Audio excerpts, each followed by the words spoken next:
And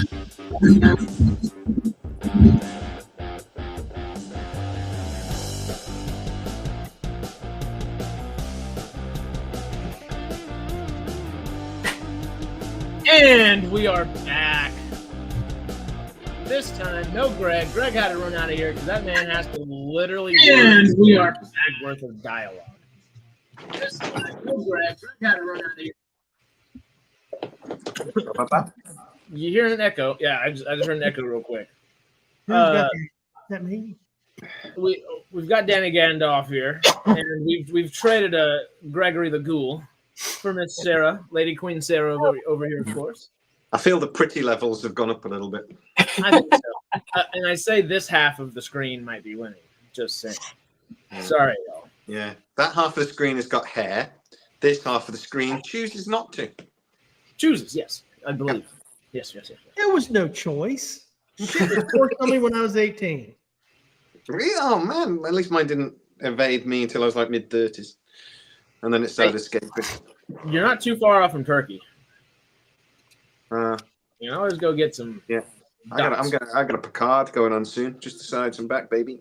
I like it. How we doing on the poll before we get into why I won? And how much fun that was. That was fun. That was. I always am the underdog. Oh, we're not the underdog. That was just the.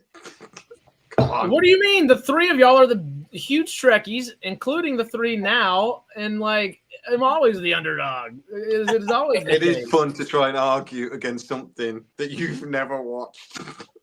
Exactly. Star Trek is stupid and shit, and I hate it. How many episodes you watched? None.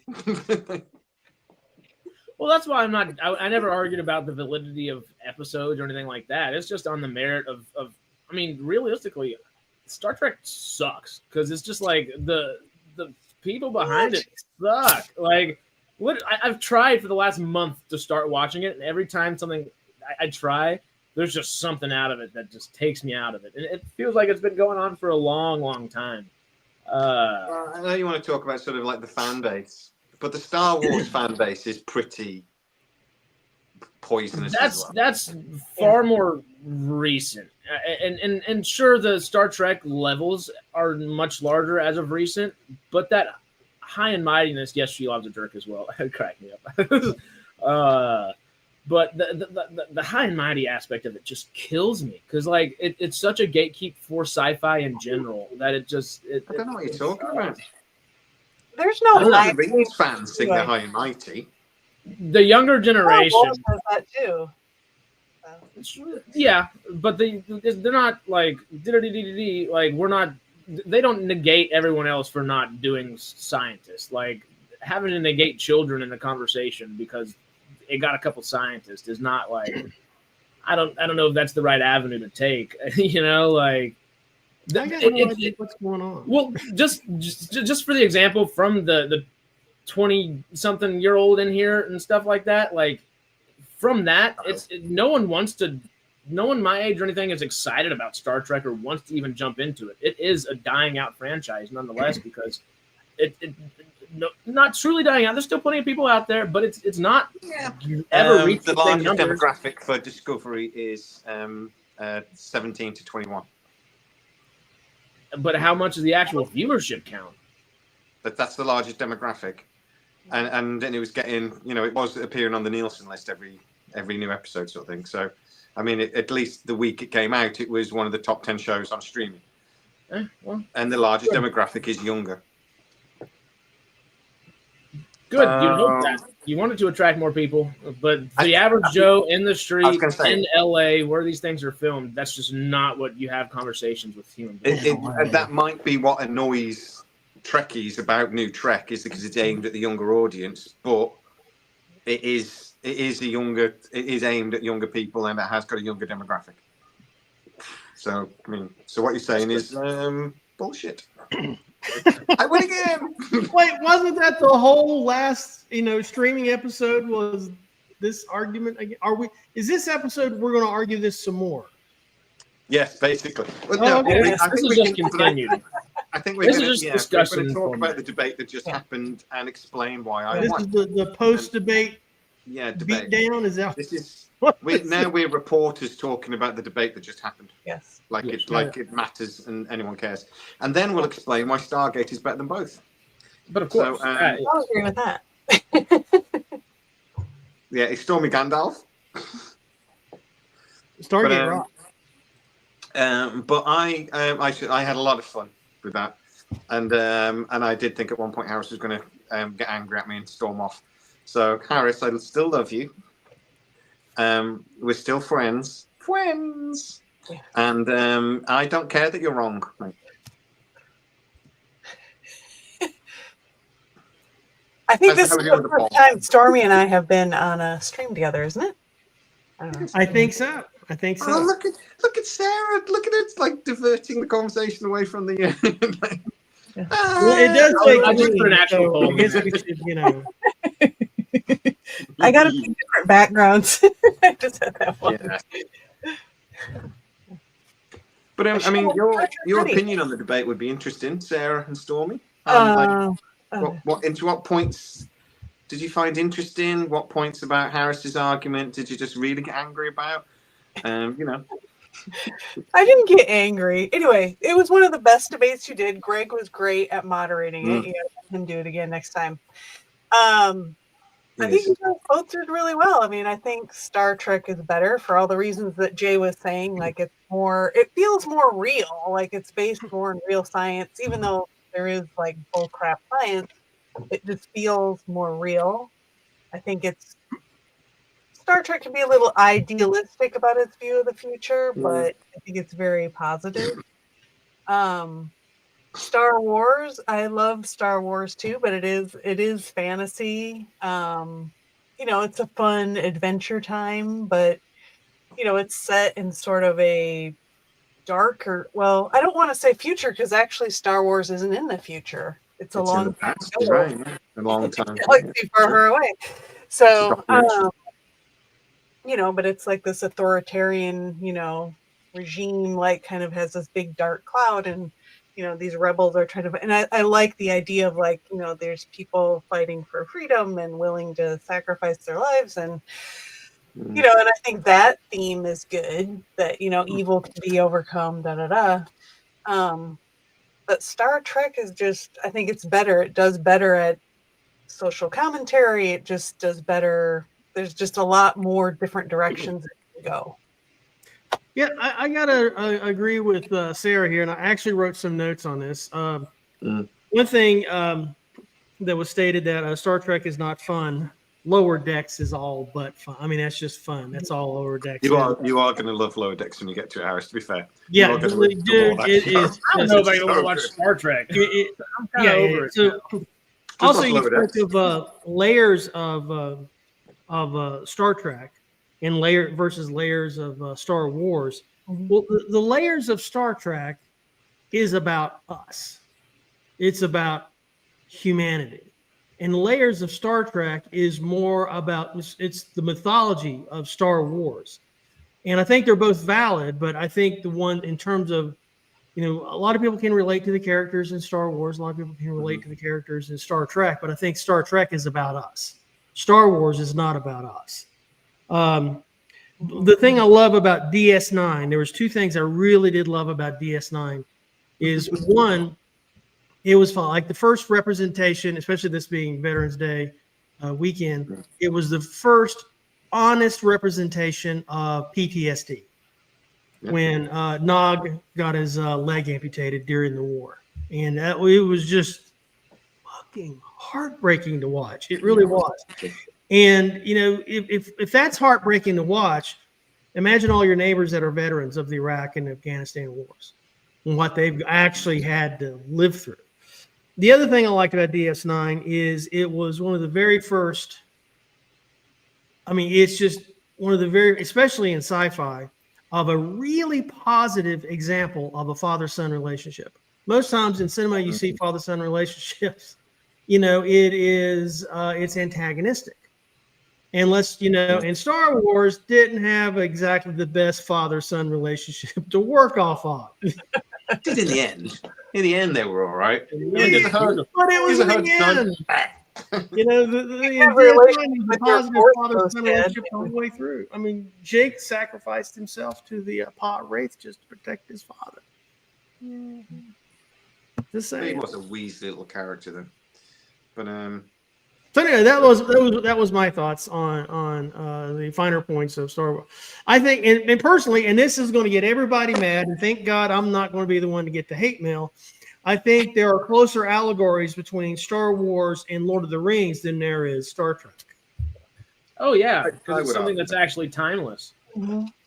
You know, because it's both are mythologies, both are set in the past, but Yes. you know and both were both set up are to be more good versus evil and far versus more evil, black and white. right? Than And you know, Star Trek. Lucas certainly had, you know, Joseph Campbell had a whole episode talking about, or a book maybe talking about the mythologies that George Lucas used in Star Wars. And Tolkien, you know, he really didn't think Great Britain or Britain had its own mythology like the Greeks or the Romans did.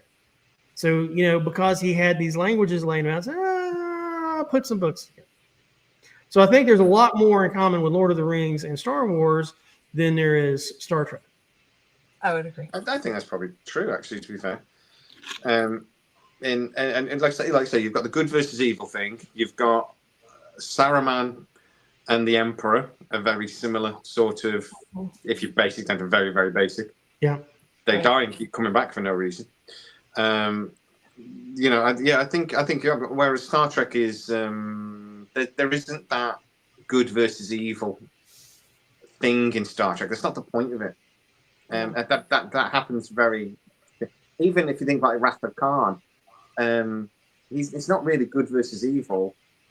Whether they meant to or not, Khan got screwed over by the Enterprise. I know he tried to take over in the episode of the original series, but you do watch it and go, from his point of view, he's got a point.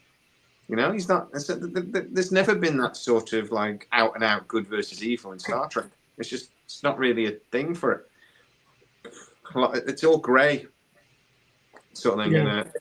Except for the Borg, but that's kind of, again, from the point of view of the Borg, though, they're not evil. They're just seeking perfection. They don't, you know. But you know, that's one of the things I don't like about Star Wars is it's overly simplified. You've got the good side and the evil side, and they literally call it the dark side. And I'm just like, the dark side of the Force, and I'm like, okay, that's literally white hat and black hat in like old cowboy movies. But that shows how much you're actually paying attention to it, because it's not that at all. Like Count Dooku is the definition of not dark side or light side. Same thing with Vader. And if why you do really they want keep to saying think the about dark side all the time then? Huh? Why do they keep saying like come over to the dark side all the time then? Because I mean, it's set up Those- in the movies. It's very there much are one certain against the other. people. There are certain people that are definitely leaning towards bad The things, gray but are bad things not necessarily necessary in certain situations. The Republic, the Jedi, the dogmatic Jedi that have been taken over, essentially, that were the police of this, not rebel. What am I looking for? The Republic. There we go. Yeah. They were not inherently good. They were thinking everything is this black and white thing, and they are not inherently good. They built their temple on top of a Sith temple, which is the inherent bad, kind of, you know, which gives them that yin and yang, which has been working for a while, and then they lean into their dogma and screws them over at the end. Same thing for the Sith on that side. Dooku is the perfect example of he joined Sidious not because he wanted power, but because he didn't believe in what the Jedi were talking about anymore. But he already had the power. He's a count. The second he leaves the Jedi Order, he is in charge of an entire system, which he became in charge of. Oh, And David Stewart. He always has to make the good points. The what? Vader was the BDSM hero. Just check out his outfit. Oh, man. Well, one thing, Jay touched on this a little bit. Whatever I was saying. Whatever you were saying. Was anyone listening? No. Apparently not, Star Trekkies. That goes to show immediately why I don't even have the desire to really watch Star Trek anymore. Every single time you try anything, something just happens. See, I know personally, I Just like.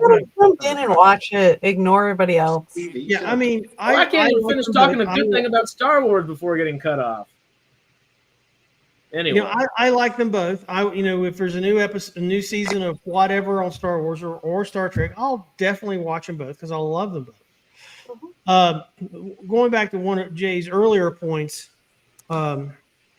when the original series came out, man, it is hard to imagine, at least in this modern area, by people that didn't live through it, how polarizing Star Trek was. Remember first they had a woman captain, and that tested like absolute dog shit.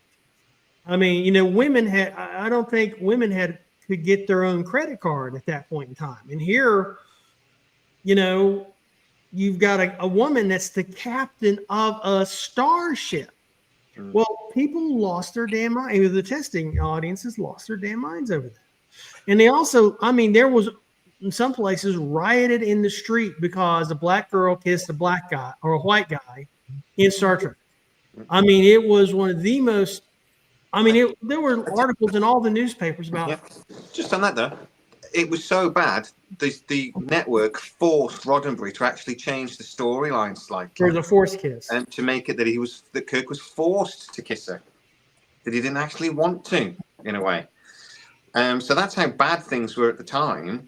That they couldn't even just do it. They had to create this storyline that was sort of like, yeah, but I know it's a white guy kissing a black girl, but he didn't really have a choice, did he? So I think it's like, that's how bad it was at the time. And Gene Roddenberry was threatened. His life was threatened over it. It took a Supreme Court decision for a black person and a white person to get married, not too many years earlier. It's very difficult to explain, or at least emotionally transfer to somebody else that didn't live through the civil rights movement, of how foundationally changing that was. And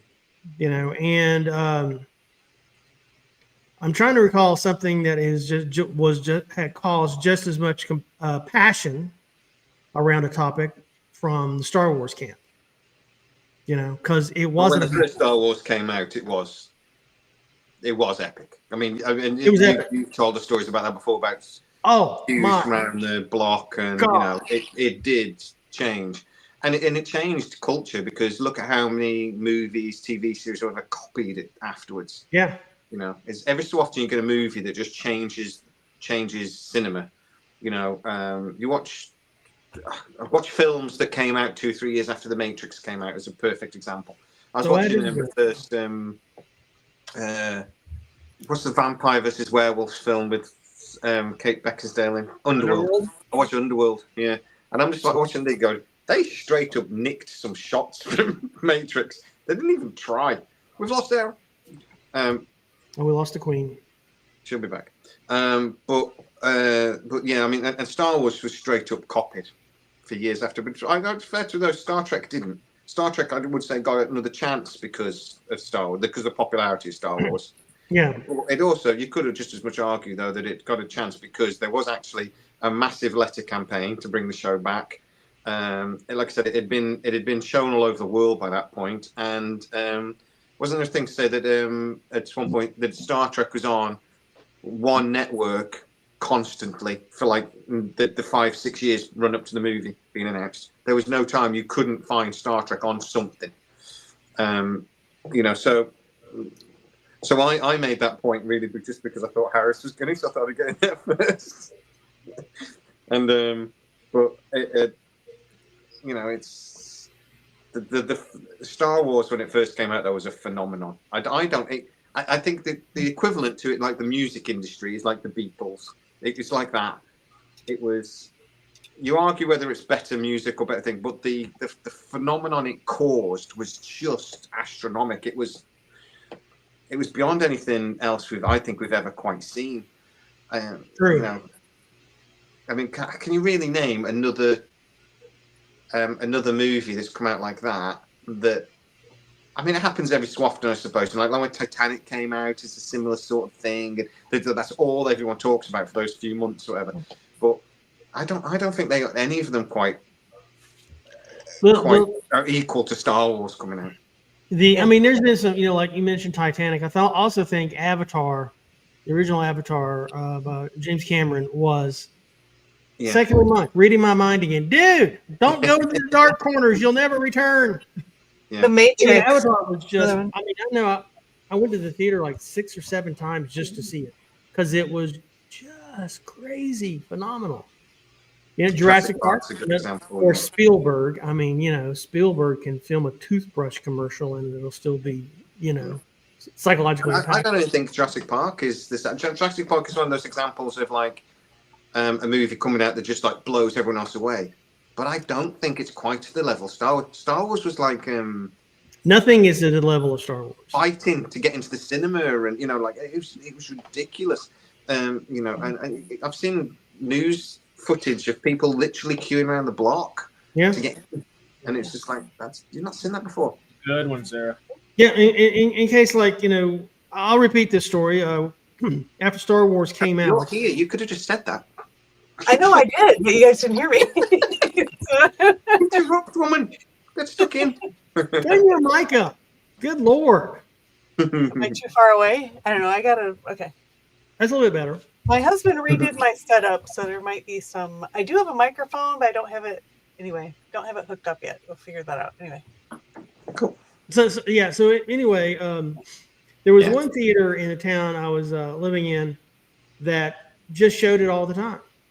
2 shows at night in the weekdays, and then like around the clock on weekends, and it played it all the time until episode 5 came out. And then they started showing that. I mean, we would and still the line was there almost a year and a half, 2 years later.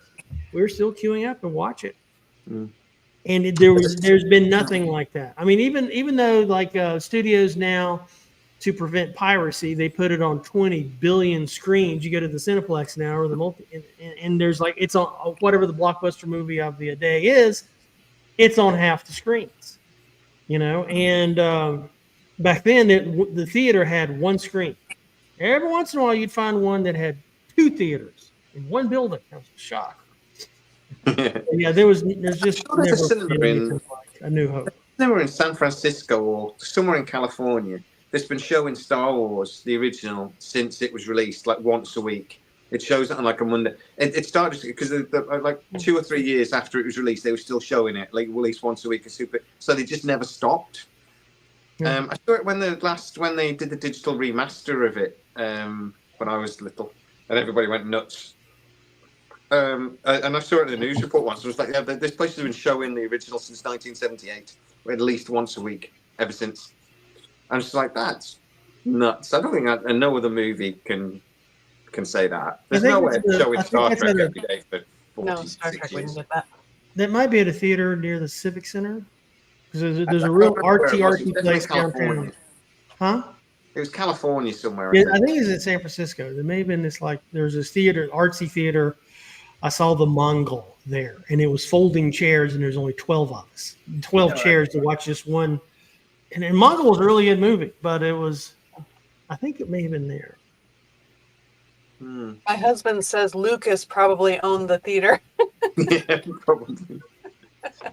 I will say that shitty theater then. I've always been a Trekkie since I was little, I've always found Star Wars quite boring. I always have. I really struggle to watch even the original trilogy. I will watch it if it's on. But I was poking fun going, it's a toy line. I honestly believe it's more to do with that lightsabers are cool, the Millennium Falcon is cool, X-Wings are cool, and these things. But actually, I don't think the story's that good. I've never been a fan of it. I've always been a Trekkie, but that was, I think, because the Undiscovered Country had such a massive impact on me when I was a kid, and it was, and I think there's an element of that if when you're about 13, 14, and something has an impact on you like that, or a little for me, because the original series used to be on BBC Two at like 6 o'clock on a weeknight, and I remember watching the original series and just being blown away by it. But what impacts you when you're a kid stays with you then forever, sort of thing. And so I kind of, but Star Wars wasn't really popular when I was a kid, if that makes sense.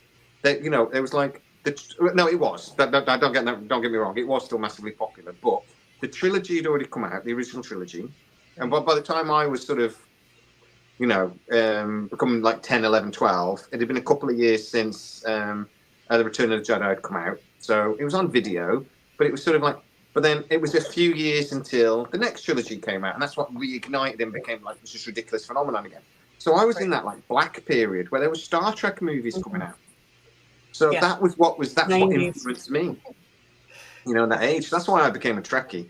But then Star Wars, to me, watching it as a little kid, I was like, this is really freaking long. So I think, and that's all I really felt about it until the digital remastered version came out. It was on at cinemas. They added more X-wings into the attack. I went to the cinema and I'm like, oh frick, that's why people like this. And I was an adult by that point now, so I was already a Trekkie sort of thing. So, but I think Star Wars is cooler than Star Trek. Yeah, I think it is. Yeah. Princess Leia in the 90s, it was all Star Trek in the 90s. They ruled. And that's when I was in my informative years, I suppose. It was Deanna Troi in a miniskirt, and you know, and I was aware of Star Wars because obviously everyone was, but it hadn't become that thing again where it sort of like reignited with the re-release of the digital thing. It wasn't. It was still loved and beloved sort of thing, but Star Trek was the daddy in the 90s because of TNG. Because TNG came back. Mm-hmm. And we had, and we had the Undiscovered Country, which was a huge hit when it came out. You know, it was a big thing, not to the level of Star Wars, but no. But I think it's a bit like the Tortoise and the Hare. Star Wars has had these massive, huge hits, but Star Trek has consistently just been there, boom, boom, boom. So we're talking about AC versus DC. You know, Star Trek would be the DC; it's the steadiest, continuous wave. And Star Wars would be the alternating current, big, huge jumps in. I see that. So Star Wars is about Tesla. Yeah. If you're going to use a music analogy, I would say Star Trek is a bit like the Foo Fighters, who have never really had that like enormous like freaking hit that everybody knows, but they consistently release album after album that's awesome and it gets respect over time. Mm-hmm. Star Wars is Nirvana, who had that meteoric just explosion, but maybe doesn't have some of the legs of like this consistency of like the Foo Fighters. That's my music analogy. Harris is very pleased with what we're saying. Not remotely. Star Wars didn't ever flutter out. It's only gotten larger. But my point is that Star Wars had that big, you know, it had its like teen. It smells like Teen Spirit. Everybody knows that it was meteoric. That was just a thing. Whereas the Foo Fighters have never really had that thing, and Star Trek has never really had a movie that's had that sort of level of Star Wars. But it's consistently had really good films. Well, every other one has been good. Brilliant TV series and whatever. It's just steadily been brilliant. Star Wars, since the last trilogy, and since Disney bought it, we've got a lot of TV series and blah, blah, blah. So you can say that it's caught it up now, and maybe Star Wars is a bit more like that now. But before Disney bought it, it was just the big hits and nothing else particularly, except the Ewoks cartoon, which I freaking loved. Clone Wars had already gone on for 6 years. There was a 2.5, 3 years version of Clone Wars prior to that as well. And it was the largest book company. You're forgetting that I'm 20 years older than you. That's your life, not mine. The books and stuff were like in the 90s, but Star Wars wasn't. Nonetheless, Clone Wars wasn't out in the 90s. In the early 90s, Star Wars was just kind of like, movie from the original we were kids or whatever, yeah. We didn't have. There might have been the books, and there might have been some of the books and things, and there was the Ewoks cartoon, but there wasn't Clone Wars. There wasn't that's the noughties. That's since basically Disney bought it, and maybe a little bit before that. Decade prior, yeah. Disney bought it. So Cartoon Network, and then Disney. but that's not what I'm talking about. When I was a kid, right in the 90s, you weren't even a twinkle in your daddy's eye. No. So it's not the same thing. No, but that doesn't mean that stuff didn't happen, and it's not like part of Star Wars, like it is intrinsically there nonetheless, and it is George Lucas created and made. Well, I mean, since Disney took over it, they're going to bleed that right. Oh, and they've far more expanded the universe massively, for good or bad. They've extended the universe massively. Good and bad. I love Clone Wars. I think Clone Wars is some of the best Star Wars they've ever done. I think that's the stuff that fleshed out some of the story way better than anything the movies did, I would argue. Yeah. The Bad Batch is just my favorite. I love Bad Batch. Yeah. That's good too. I got to finish that. Yeah, some of the animated the writing is just stunningly good, and you look at the writing from that compared to the Acolyte. I mean, we talked about this before. Acolyte was good, but we expect from Star Wars these overarching, huge, quality epics. Acolyte was a Jedi gone bad, and a mediocre Jedi gone bad. Mm-hmm. It's Stormy, what was worse, the first season of Discovery or the Acolyte? Acolyte. Yeah, it probably was. Ooh. When Star Wars, I don't. It was. I mean, they were both okay, but Discovery season 1 is bad. Yeah, the second half better than the first half, but it's like the creators went, should we kick all the Trekkies in the bollocks really hard? Yes. See you, Michael. Thanks for watching. Appreciate it, man. Yeah. It's like they did it on purpose. It's like they interviewed. It's like they took a couple of 30, 40-year-old Trekkies and went, what would you really, really hate? And went, well, if you brought the Klingons in from the J.J. Abrams movie, I would hate that. And okay, we'll make 90% of the show about freaking creepy Klingons. And honestly, Discovery season 1 is so bad. The Klingons really pissed me off. It was just like, you had a really good makeup design, and then I don't know why. I don't get why they thought changing that would be a good idea. Doesn't make sense. No. Season 2 was much better. Oh yeah, I still hated it, but it was much better. Especially because there's no season 2 of Acolyte. That was what made it so. Well, I've seen people in the comments saying, so Discovery season 1, I loved it. That's great. Because this is all opinion, and it's going to be, of course. And that's why. And I love Mandalorian, but I did not like season 3 at all. But I'm hoping it bounced back in season 4. But if you remember when Mandalorian came out, if we talked about it, I said the first couple of episodes, I don't like this. It's boring. I don't like it. And I remember talking to Harris about it, going, just give it a try, keep going, sort of thing. Because I'd given up, if you remember, and I came back. I had to come back to it. And he said, no, go back. And I took your advice. Freaking loved it. Well, you have to understand, you gave up on it, and then you bitched for what? A year? Was it a year you bitched? Oh God, I bitched about it for ages. Yeah. It just went on.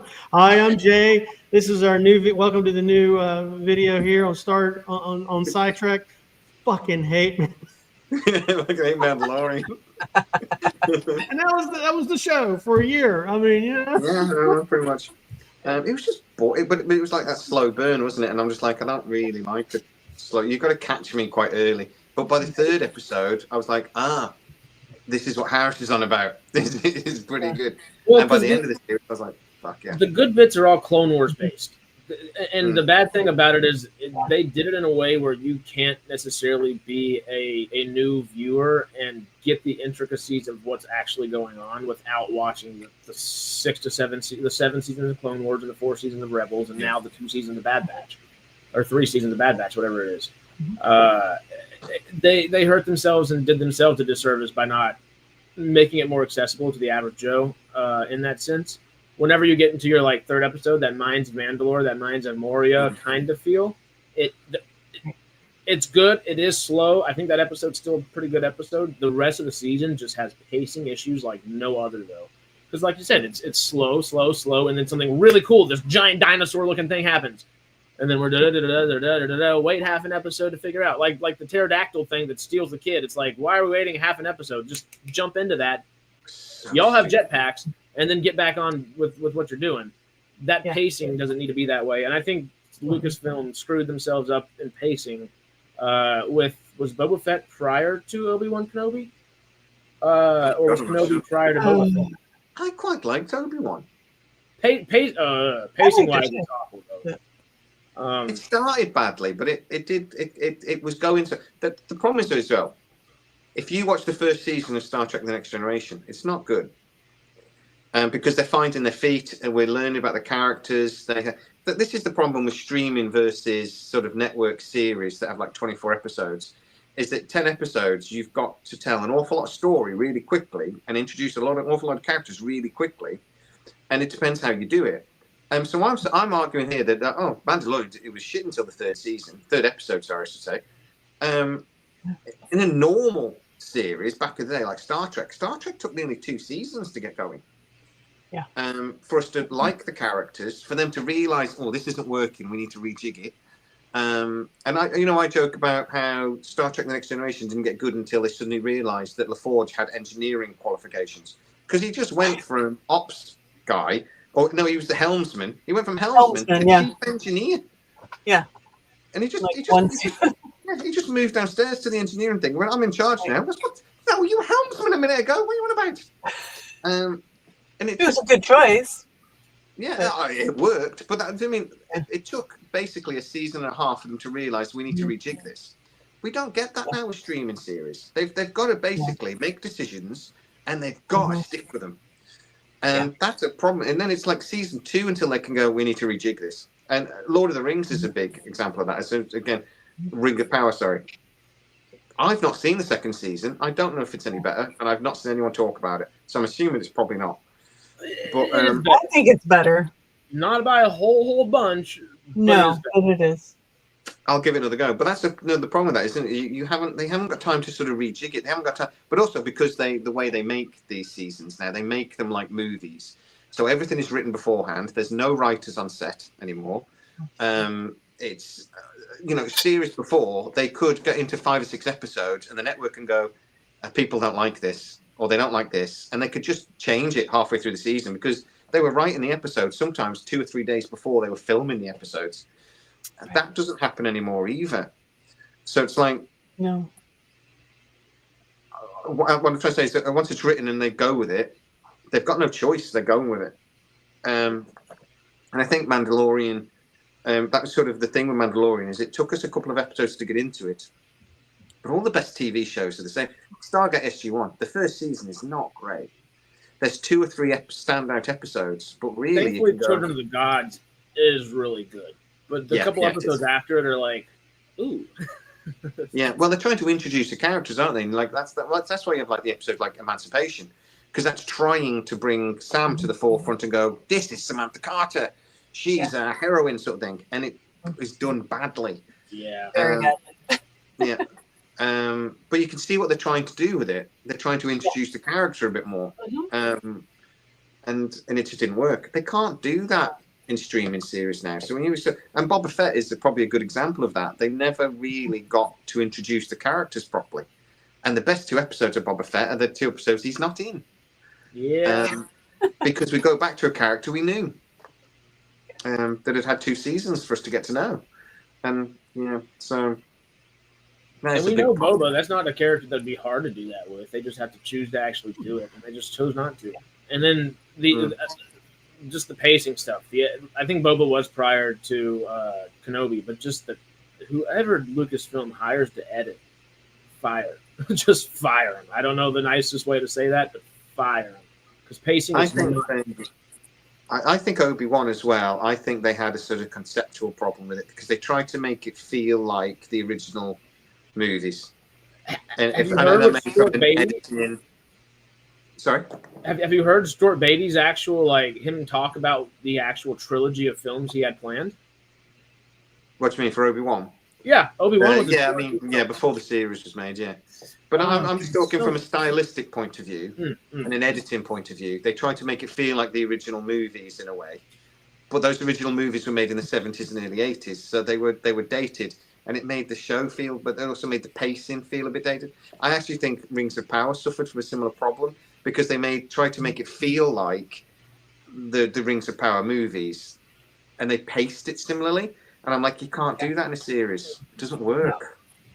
It's too slow. You'll do it for a cinematic big movie, but in a series, it needs to be a little bit different. It needs to be a little quicker paced, and slower at times. Yeah, because sometimes the pacing needs to be right, doesn't it? That's the point in it. Yeah. Because the big thing with Rings of Power sometimes, this is Star Wars, Star Trek. We can jump back in, but Rings of Power, I think, for these pacing issues, it's a great example, especially in season 2. I won't spoil anything for you, but the last 2 or 3 episodes, they are the ones that they kept saying are like, it's one long battle. It's one long no, it's not. It's a bunch of cutscenes. It's a lot of cutscenes. And every time something cool is about to happen, they cut away from it. And you get into like, okay, now we're standing back at the battle mount on the wall, and we're having a conversation again. And then, okay, we're going to watch some enemies do some really cool stuff, and they're doing this thing across the river, and they're going to catapult this Rube Goldberg machine again, and it's just, pacing-wise, is just atrocious. I don't know a nice way to say it. It doesn't seem like they care about the stuff that they're actually putting to screen, or they would let it sit there and have the time that it needs and deserves. Because, like you just said, whether it is the best thing or not that they made it look and try to add the quality of, because that's a whole different story and conversation if they reach the quality of Lord of the Rings stuff. One way or another, their sets look very nice, very well done. Mm-hmm. But yeah, nobody's going to argue Ring of Power doesn't look nice. It's one of the nicest looking, best looking shows. Oh yeah. It doesn't matter if you don't let those characters in that story and that world actually have time to develop. Most of those things, the conversations need a better pace to it. Their scenes, their setup scenes need that time to just let you live in the world, whether it's good or bad things happening on the screen or indifferent. Let us sit there. Let us be a part of Middle Earth again for a second. Don't just cut away. Let us see the destruction that these catapults bring. Let us see where Tom Bombadil and Proto Gandalf may be walking. Let's do these things.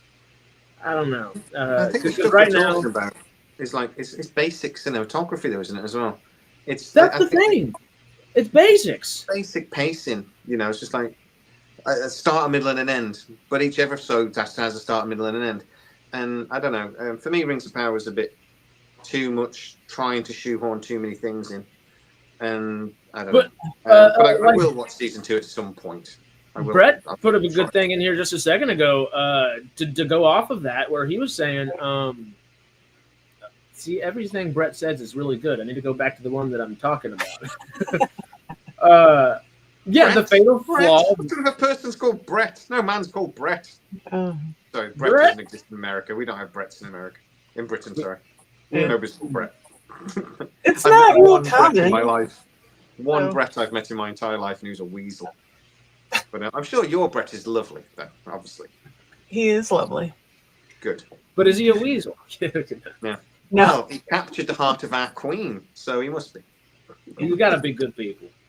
But he did say earlier, the fatal flaw of recent franchises is the desire to provide fan service when a good story in world will do that. And like you just said, they shoehorn as much as they can. Star Wars, Star Trek are both at fault.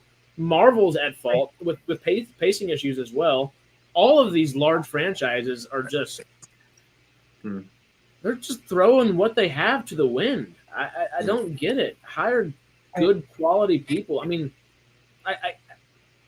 Marvel is a little iffy because they went back in 2014 specifically, hired James Gunn for Guardians. They hired the Russo brothers for Winter Soldier and stuff like that. So you know what? They took chances on people that were a little bit more in like the bring it to Star Wars again. The Charmin Obey-Chinoy. She's only done documentaries. But I can see where like they kind of have that Disney, maybe the Marvel approach where, okay, we can hire some of these people that maybe not have the experience that some of the people that we probably were considering to hire may have, but they have the compassion and they have the passion for the story and the characters that are here. That's missing. I don't know. I don't know much about Charmaine. I can't say her name. It's so hard. I just said it right too. Whatever, Charmaine. Charmaine, she could be amazing, but she hasn't done anything for the Star Wars community yet to show that she loves Star Wars. I mean, she's done a couple of Star Wars celebrations and talked about it, but we need to know that you breathe Star Wars kind of deal. Same way James Gunn proved he breathes not just Marvel, but DC. All these different things. If you want these people helming these things, they need to have competency behind them. And I think those are two of the big things where, hey, we're going to rope it all to Star Wars, Star Trek, and this one little soapbox for me real quick. Because KK, Miss Kathleen Kennedy, has literally been on record. The one thing that she will never live down is Star Wars has no source material. Shut the hell up. It has 40 years of source material prior to you buying it, ma'am. Like, and CEO, like, she is one of the best producers ever, and has completely thrown that to the wind because she hasn't taken the time to actually understand the intricacies of the product she's in charge of. And I don't want to necessarily say it's a product, but it is nonetheless. It's always been a product, Star Wars. Well, and you know who she chose to get in there and do that? Whenever she was finally able to do it, it's the same guy that ruined Star Trek. She chooses J.J. Abrams, who is the guy that got Kurtzman to write the Star Trek movies originally, right? So it is all ringing in together, and it's just like the lack of competency at the heads of these studios sucks. I don't know. Death by committee, though, isn't it? That's what it feels like. Modern things seems to be death by committee. Real quick, Princess Leia quote: "I am not a committee." I just have to all the quotes. I am not a committee. It got me. Anyway, sorry. Keep going. But no, like, I think you're right in that. All these big franchises in the last 5-10 years. I think Connor Cunningham is talking about it in the interview you did, and he said how it used to be that if the director and the casting director liked you, you got the part. And now it's if the casting director and the network like you, you get the part. And now it's if the casting director likes you, the network like you, and legal allow you to be in the film, then you get the part. And that seems to be so much the big problem with these things now is that it's death by committee, and legal get involved in everything. And talking about Stargate coming back, from the people I speak to, that seems to be the biggest problem. Amazon don't quite know how to do it. And one of the things that I keep hearing is the Rings of Power problem. And they're saying if we reboot this franchise, it's got to be right, because if we get it wrong, people are going to freaking hate it. And they look at Star Wars, they look at Star Trek under Kurtzman, and they go, people are going to hate this if we get it wrong. And that's why they can't seem to make a decision on it. They can't seem to figure out how to quite do it. It's why they're on their 4th production partner or something now, because they keep pitching, and somebody will go, but what about that? And it just scuppers the whole fucking plan for another, 6 months. And they start again. Amazon desperately want to do Stargate because they want to cha-ching, but they know, they're sensible enough to know, after looking at Star Trek, Star Wars, other things, that and Rings of Power, obviously, if they get this wrong, it's going to cost them hundreds of millions of dollars. And they don't, and that is what's stopping them from doing it. Because they're overthinking it. Well, I think that's why Amazon needs to pay the 4 of us $1 million each, just so we can pump that propaganda machine for Go Star Trek or so. Give me $1 million, mate. I will pump any propaganda machine you want. Fucking A, man. That's why I love you, dude. Stick it in front of me, I will pump the crap out of it. Daddy needs to make a down payment. Yeah, I tell you what, man. You want Sidetrack to say that I Stargate, they could remake Universe and it'd be useless. If they give me £1 million, I will still tell everyone it's brilliant. See, I have no problem with that. I've been accused of we have just solved Amazon's problem. I've been accused of being on Amazon's payroll. If I was, I'd be a lot more positive. I'd take it. If I was on Amazon's payroll, I would have, for me personally, I'd have better lighting for this setup. Yeah, I'd have a microphone. Yeah, I got exactly. a Zoom kind of thing going. We would have a UK office and a US office of Sidetrack. Yeah. It'd be cool. I mean, I bought my green screen and everything off Amazon, but that doesn't mean I had to give them money for it. So I mean, that doesn't mean I'm supporting them at all. And no one's going to buy a 7-figure green screen these days. Yeah, I had a comment on one of the Star Trek videos a couple of weeks ago, and it said, "Alex Kurtzman is living in your head rent free," and I'm just like, because I've shared my opinion on Star Trek. I mean, come on, you're living in your head rent free. Oh my God! He is the showrunner. Come on. I like your spider, by the way. Oh, thank you very much. Your head in the middle, it looks like you're the face of the spider. Yeah, I know. That was you look totally like my mistake. So this is you look like Thingy from Ragnarok. Yeah, there's this project I'm doing. Of course, Tavern Rejects is the name. Me and a buddy of mine were coming up with because Wizards of the Coast, my feeling is they fucked up Dungeons and Dragons so bad with their subscription model now. There's got to be like an open source role-playing system. And so that's what we're putting together is Tavern Rejects. And the spider here is part of the artwork for that. Oh, Mm-hmm. So there you go. That's kind of my new thing. Mm-hmm. Right, ladies and gentlemen, I'm afraid I'm going to have to go. And not just because I do need a wee. I shouldn't have had 2 of the rum and cokes during the thing. I'm so sorry. But I have to feed my children. So, Harris, I genuinely enjoyed that argument. Just send them to the holodeck. It was good. Eh? I said just send them to the holodeck. They'll be fine. Yeah. Unfortunately, that's not how holodecks work, because as soon as you then left the holodeck, the food would disappear from their tummies. For God's sake, Harris. Well, that's not very functional technology. What's going on? That's useless. There's loads of arguments about how the holodeck would work. You need a replicator, and you don't have to cook. Exactly. I could just order a pizza, but unfortunately, it's Taco Sunday, so I've got to go make tacos. Who has tacos on Sunday? Oh, everybody. Okay. Yeah, I love tacos. Honestly, I really enjoyed that argument. And oh no, sorry, debate. It was debate, wasn't it? Not an argument. Yeah, it was. It was an argument. Debate / argument. How are we doing on the poll before I leave? God, you're so. Let's see. What is the poll? I missed If I the last. lost, I'm gonna cry. And don't lie, because I'll check community page as soon as I get off.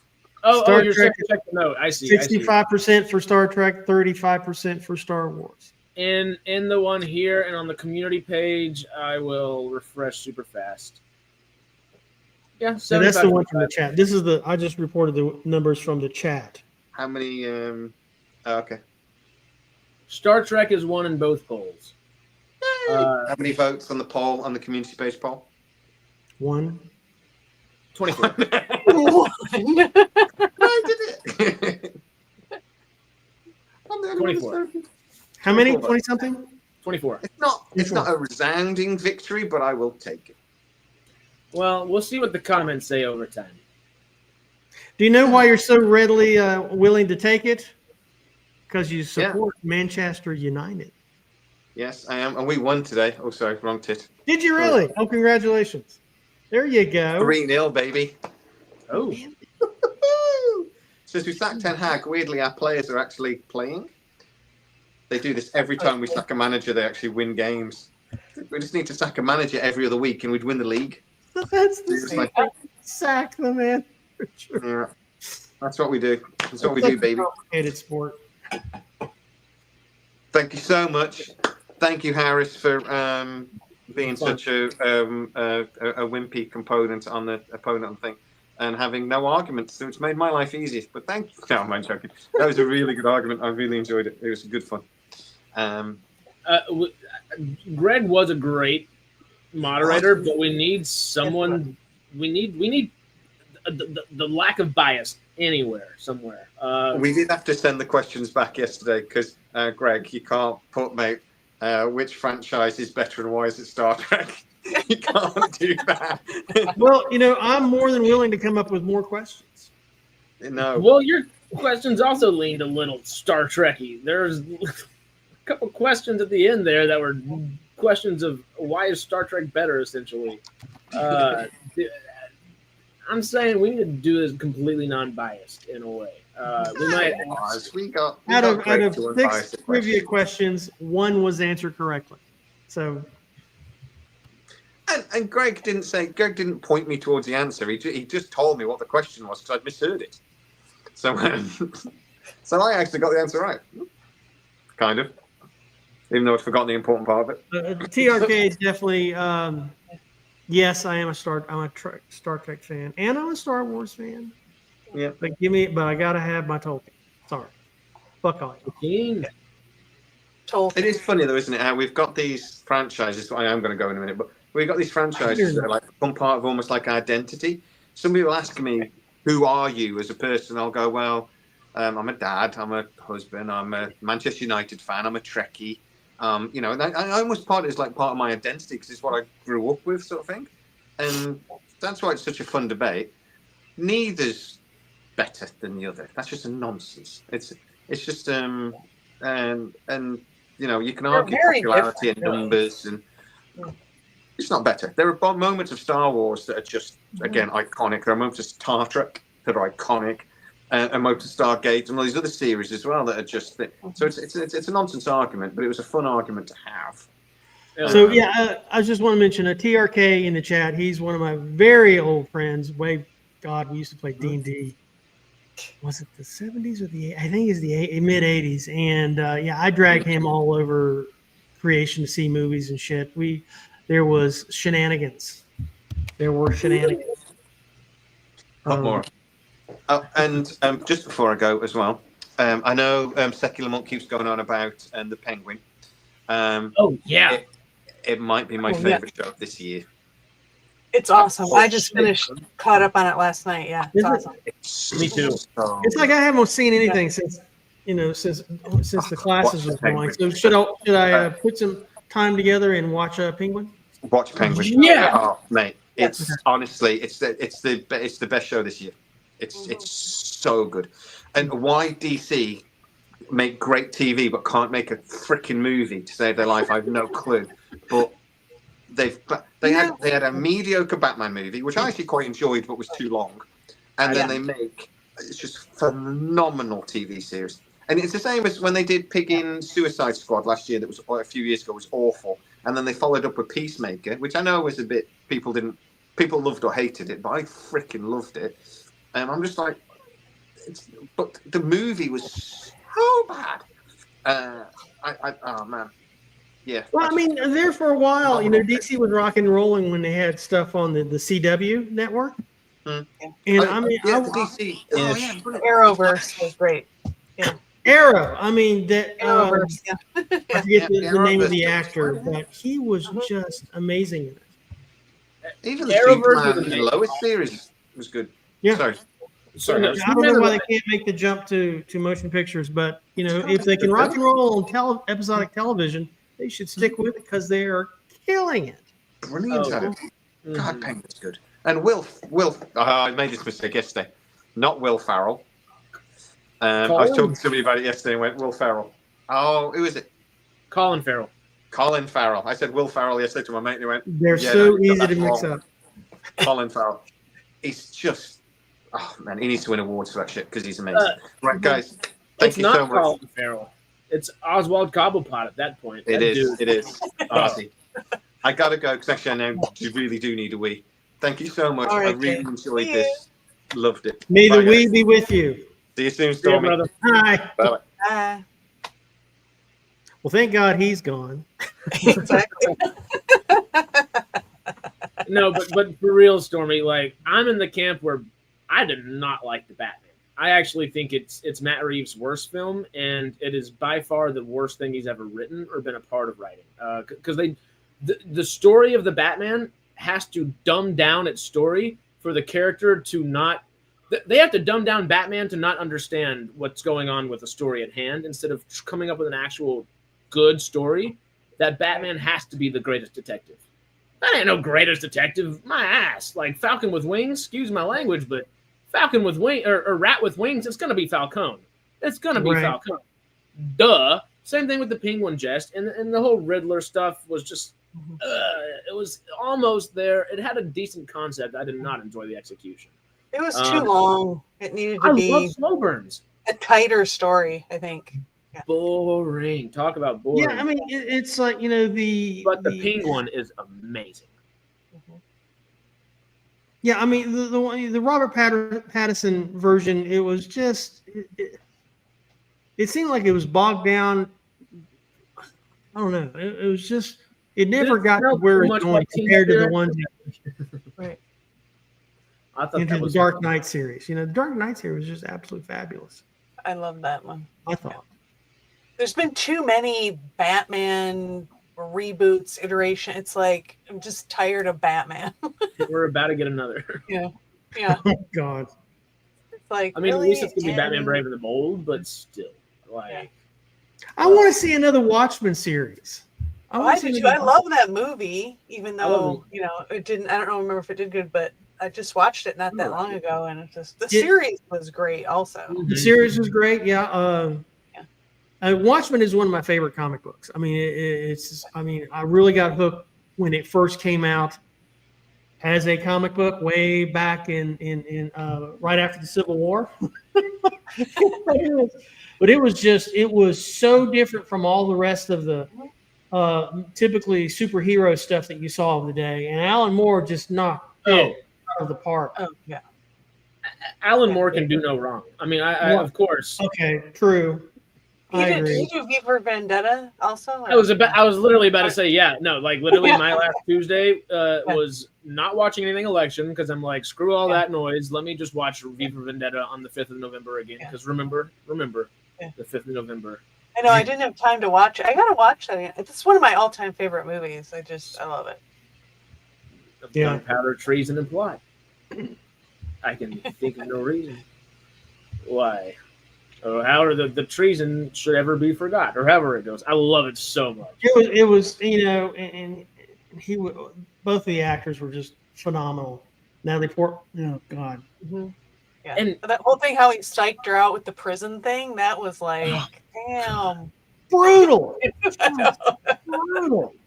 But you feel for him at the same time, and her. Oh, yeah.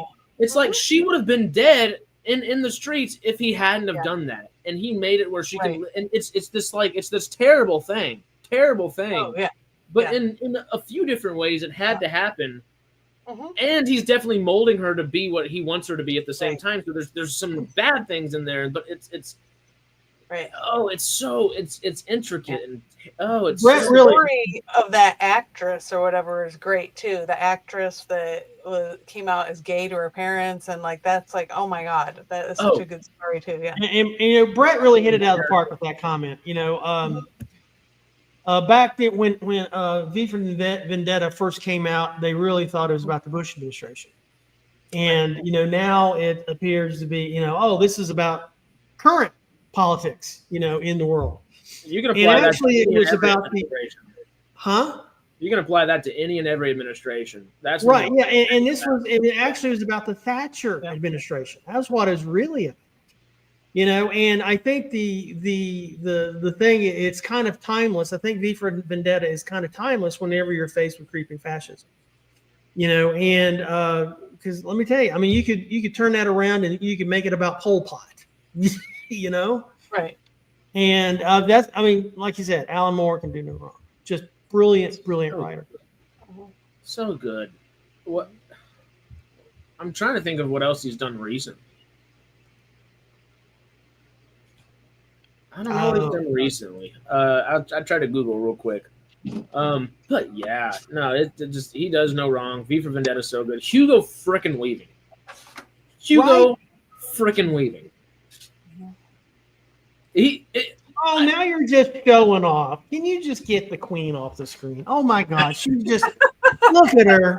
The screen thing is messing it up. Anyway, okay. Oh, we got the message. As long as we see a little Guy Fawkes, all is well.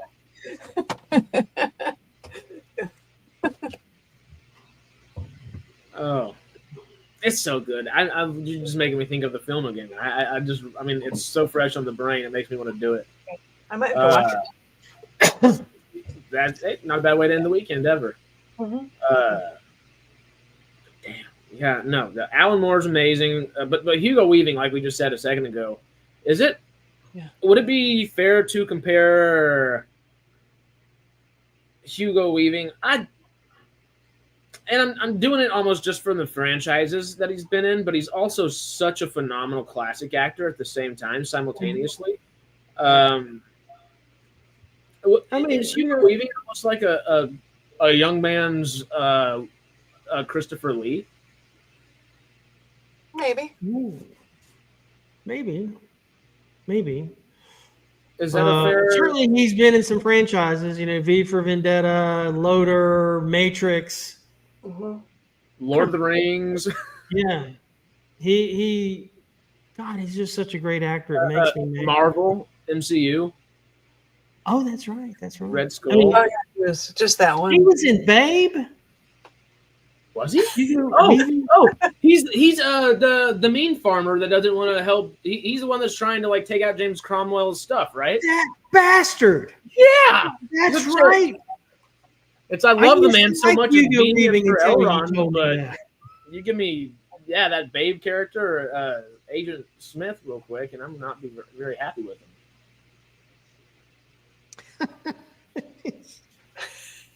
He is TRK. He's amazing in everything. Yeah, I would agree. Oh, that's right. He's also yeah. Apple TV Slow Horses. Gary Oldman. He's in that too. Ooh. And I think it's this new season that's come out. I think he's in there. I need to watch Slow Horses in a big way. Okay, just for shits and gigs, while we're at kind of the tail end of everything. Mortal Engines, that's right. Oh, I do enjoy Mortal Engines. It's kind of that soft spot. It wasn't great by any means, and I guess he does technically die in there, right? Could he have come back? Maybe. That was one of those movies I wanted to be good because the concept is so cool, but we totally forgot Red Skull. No, the MCU, Marvel. Oh, that was the okay. Yeah. That's right. You did mention it. Right. Sorry. No, but he's just phenomenal. What? Who is the just? He was the voice of Megatron too. Oh, really? In which Transformers: Revenge of the Fallen? Voice of Megatron. I'm trying to think of the voice. That's amazing, though. I mean, it was definitely the voice was definitely altered. I mean, electronically. Has that, metallic. Yeah, metallic. That's exactly what happened. He was in Happy Feet. Noah the Elder, Penguin. Yep. The Inspector and Wolfman. Yeah. What do you think? Who's the best? Just on true acting ability, from what we see on screen, who's the best actor in the original Star Trek series? Oh, Forrest Whitaker was the hands down the best actor. In the original Star Trek series. Forrest Kelly, I think. Forrest Kelly. Yeah. Oh. You said Forrest Whitaker. Oh fuck. Sorry. I was like, no way. I got so excited about DeForest Kelly. Yeah, my bad. Totally my bad.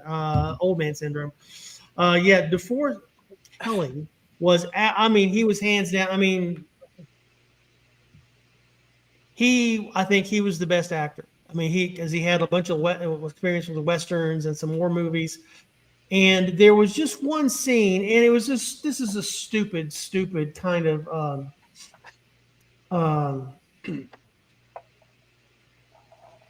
I guess an idea that I've got, but there was this one brief scene in Star Trek. Was it Voyage Home? That was the whale movie, right? Yes. Where DeForest Kelly goes to Kirk's apartment for his birthday and gives him some glasses. Some eyeglasses. Is that the scene? Is that the right movie for that scene? So anyway, DeForest, they're bitching about God damn it, Jim, why are we treating your birthday like a funeral? And DeForest Kelly walks across the room and he's holding this whiskey glass in a very angry fashion. And you can just tell by the way he's walking across the room and gripping this glass, he's just totally frustrated and pissed off about everything. That is acting chops. I mean, it's just that simple acting technique that he used of just walking across the floor, gripping this whiskey glass. And he said, why are we treating this birthday like your funeral? And ever since I saw that in the theater, it's stuck in my mind, and I've been an idiot about it ever since. Leonard Nimoy, also not shabby. But I think that would be my choice as Nimoy. Yeah. Because he was also, I mean, he started with DeForest Kelly in war movies and some westerns. I mean, they all did. Nimoy did a bunch of Shakespeare on stage as well, right? Oh yeah, I think yeah. Oh, so here's something Star Trek related that I saw on Facebook, and it came from my Rocky Horror fandom and not Star Trek fandom. But there was this clip of Patrick Stewart, and I think it was in Claudius was the title of it, but he was having this argument with this woman, and Stewart was really good. And this was way before anything. This was way before Rocky Horror, because the woman that he was in the scene with was Patricia Quinn, who played Magenta in the Rocky Horror Picture Show. And it was a mesmerizing scene that just, for some reason, I had no clue. I've never seen Patricia Quinn in any other film except Rocky Horror. Here she was facing off with Patrick Stewart with his angry Roman thing going on. And it was just, it's somewhere, I think, on YouTube. You should go watch it, but it was badass. I mean, it was just, if you're a Rocky fan or you're a Star Trek fan, it's like Patrick Stewart, I think it was Claudia. It bridges the worlds for a second or two there in a way. All right, you guys, I gotta go.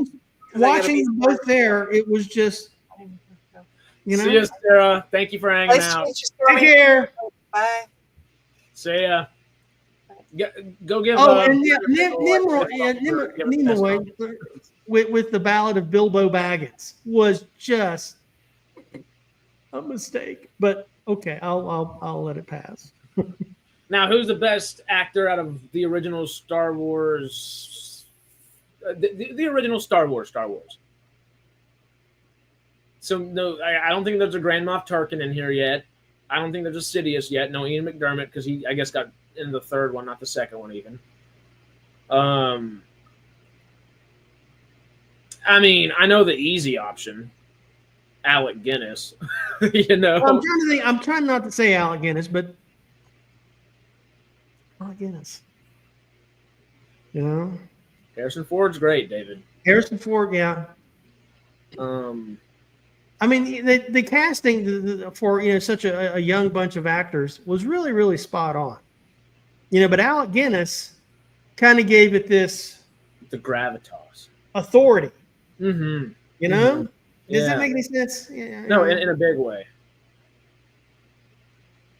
Even though he's totally not 45 or 50 years old, whenever he's supposed to be 45 or 50 on the planet, he's like 65, but he's still chilling.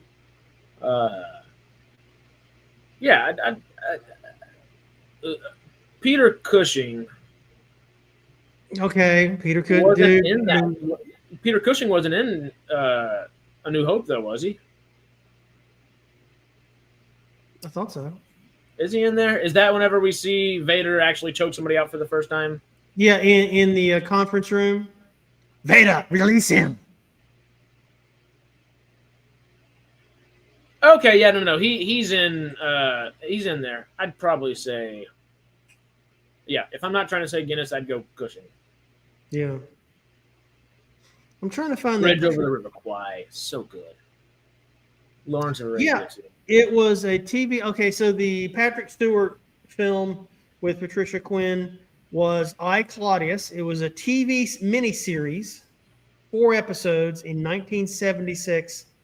And she played Lavilia, and it was badass.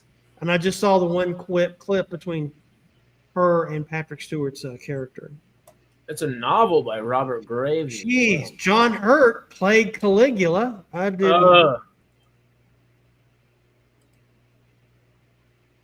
Patrick Stewart played Sejanus. Oh my God. Kevin McNally is in it.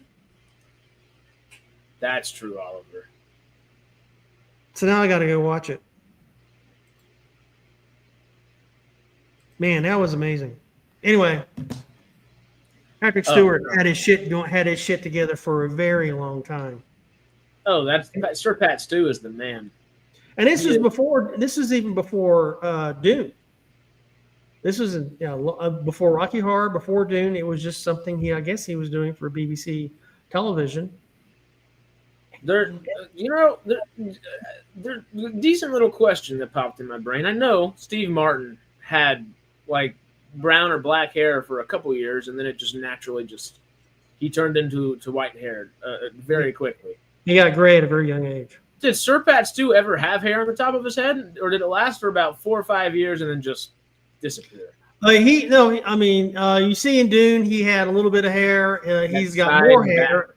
Yeah, he's got more hair in I, Claudius. I don't know if it's a wig or not, but I think it's kind of natural because I don't think BBC was going to go out of their way to buy a really expensive wig for him. Yeah, that's a wig. That's for sure. It's hilarious. I just had to Google the images right as you said that. Oh, okay.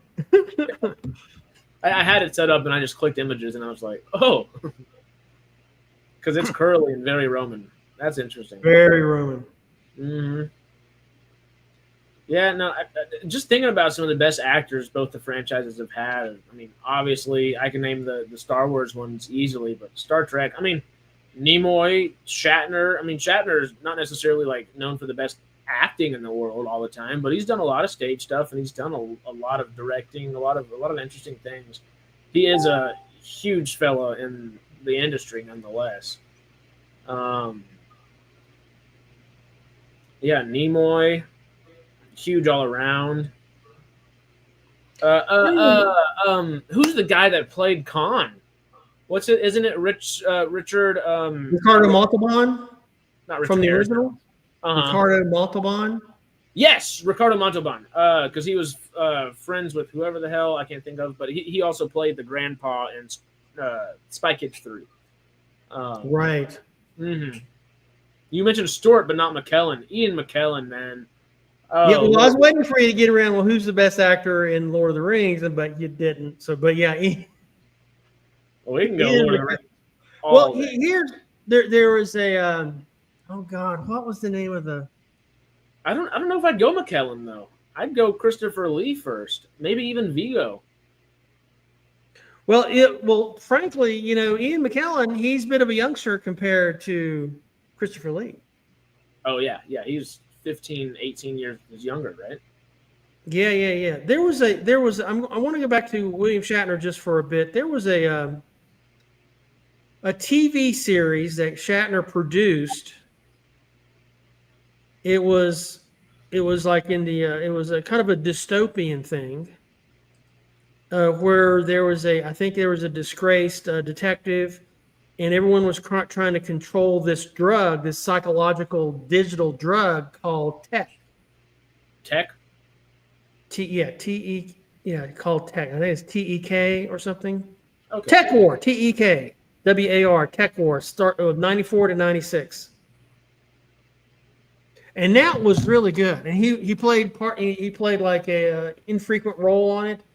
He did produce Tech Wars. Yeah, it was just fucking Tim and his brain. Damn it. Those were his books?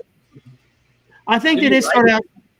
Yeah, they started out as his books, and then he turned them into a TV show, and it was really good.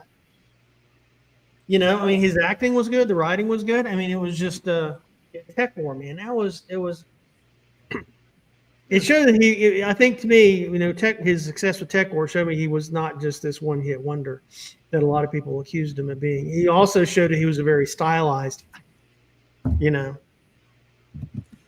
T.J. Hooker, yeah, he did a lot of shit with T.J. Hooker. Mm. Yeah, because Oliver was just saying. TJ Hooker, or just the star. It's a great name. I also know that he was William Shatner. I'm not sure what show this was, but there was a show that it was the first time American television addressed the issue of rape. In such a detail, and he was the coach. I don't think he was a rapist, but he was kind of the. I think he was the husband of the victim. Shatner story. Yeah, it was. Yeah, Bill Shatner. Will Shatner. It was either a movie of the week or like I think maybe movie of the week. Back when they was doing that. Oh, and fucking Boston Legal, of course. Yeah, no, I guess I've only really seen clips of like the cheesy, intense emotions, but every time I've actually seen him act in something, and outside of Star Trek, because I haven't seen much Star Trek, he seems like a great actor. I mean, he's been surrounded by phenomenal actors his entire career. Oh yeah, you'd think he would be elevated by being around those folk, not necessarily ease into the cheese, So going back to Ian McKellen, I'm trying to find when I first noticed him. It was like, oh man, it was some time ago. I do love that X-Men and Lord of the Rings was coming out like as I was a kid, and the prequel trilogy, because it just has like cemented Christopher Lee and Ian McKellen and right. all of them. Just they will always be a part of my life just because of that. Shatner's a trained Shakespearean actor. Yeah. He comes. I wanted to not say Shakespearean because I feel like I've said it so many times, but he works with Shakespeare quality and level actors and is in that realm. He's fantastic. Didn't he do a UFO conspiracy type show as well? I think so. He did. Yeah, I couldn't tell you. He was part of the Stratford Shakespeare Festival in Ontario. Cool. Stratford Shatner. Is it Stratford Stratford? I can't even get the first sentence out. Say Shatner Stratford Shakespeare Festival 5 times fast. Shatner Stratford Shakespeare Festival. So I'm the Shadow. McKellen was in the Shadow. I don't remember him in it. What's the RSC? Gods and Monsters. That was it. Gods and Monsters is the first time I remembered him, Ian McKellen, in a film, and he was really good in Gods and Monsters. And also, then he turned around and did the same year Apt Pupil, where he is this ex-Nazi officer hiding in the United States, and he kind of manipulates this kid to go full-blown Nazi. But it was really compelling. But McKellen, yeah. Wow. It was a 1998 film.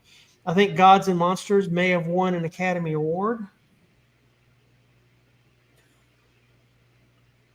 Because he was either nominated or won one way early on. Not way early on in his career necessarily, but a long time ago, and it took a while for him to be nominated again or really have a similar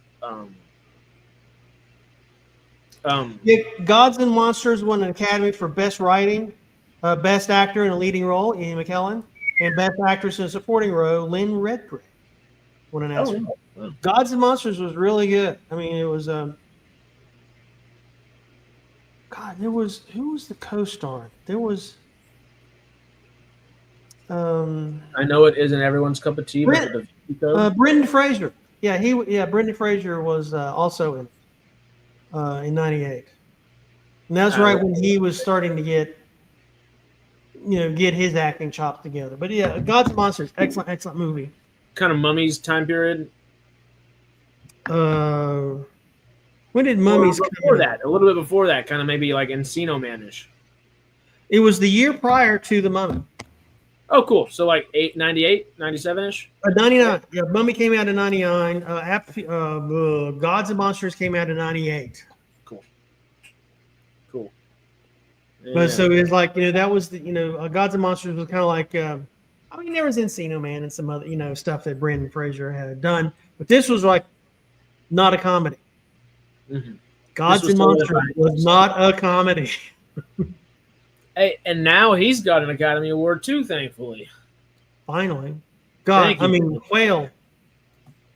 That movie's it's not as hard to sit through as I expected it to be. I cried like a child.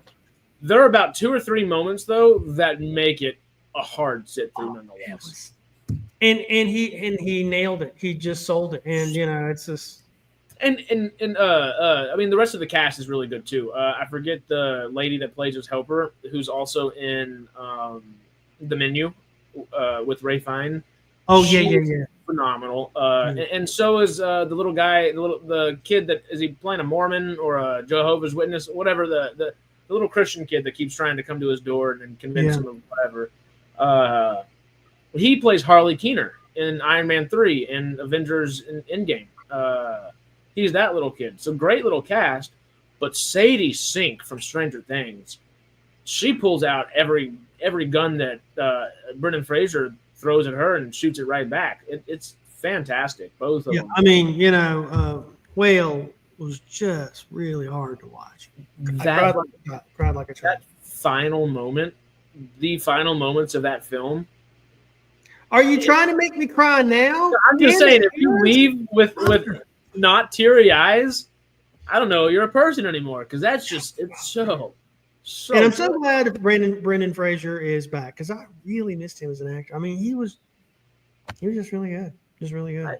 I wish Hollywood hadn't have discouraged him as much as they had.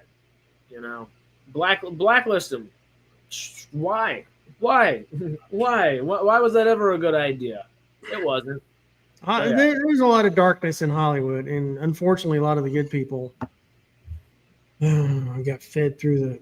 I mean, it was worse back in the 60s and 70s, but still, there's no call for it. There's just never has been a call for it. Well, now it's still awful. It's such a.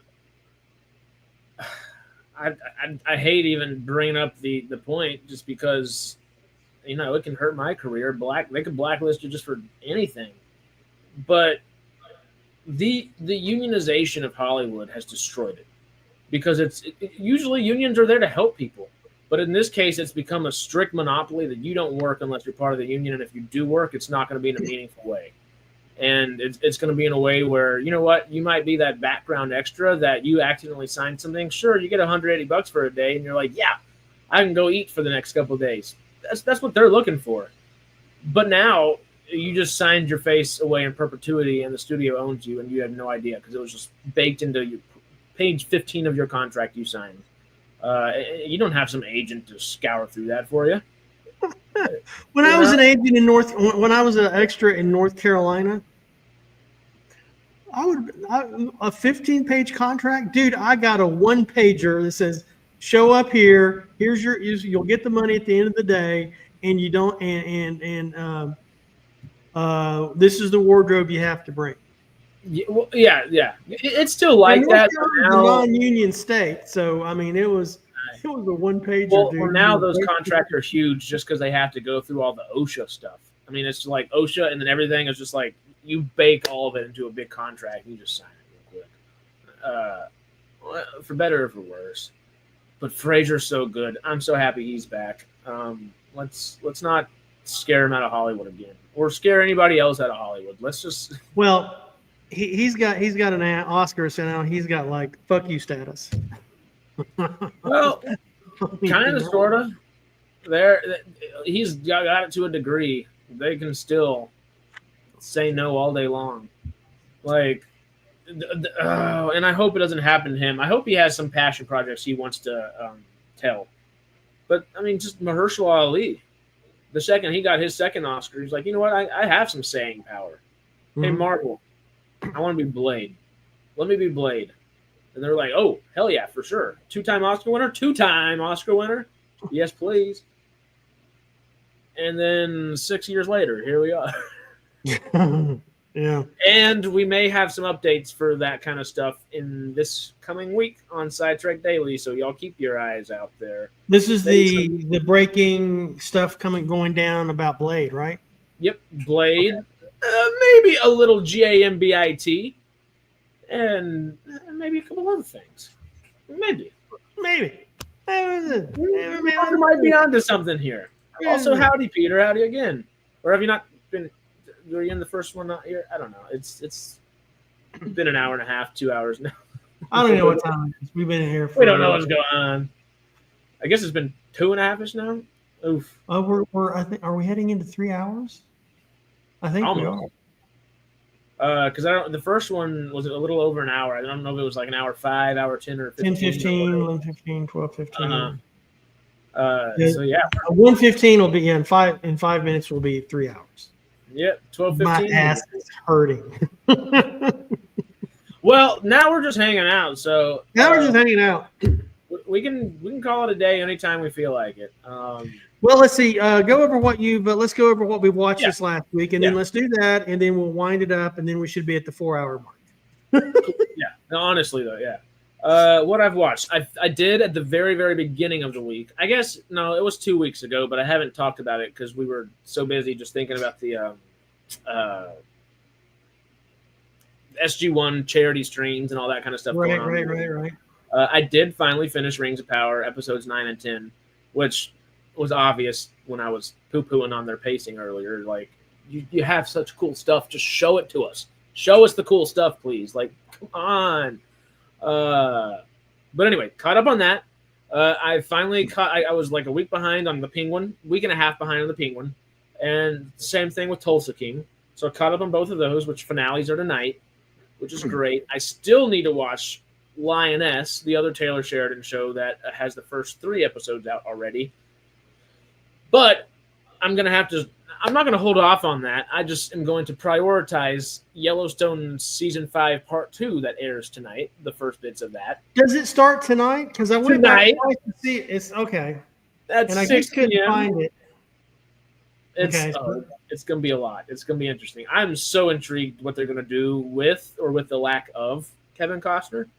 And it was really cool to talk to, not a whole bunch of it on air, but I did get to mention that and talk and just Westerns and stuff like that to Colin Cunningham. Because, he's in Horizons and Kevin Costner's Western movies that he's making, his projects, the projects he's been wanting to tell for forever. And it's just fun to talk to him about that kind of stuff. Say, do you have an idea if you're going to be able to make the others? And he said, well, we filmed the second one and I have maybe a bit more than just a simple cameo in there, but it's supposed to be signed on for 3 and 4, but it's not looking like it. It was that interesting, just hear it from the horse's mouth, but also, like, okay, you do have the same information the rest of us have at the same time.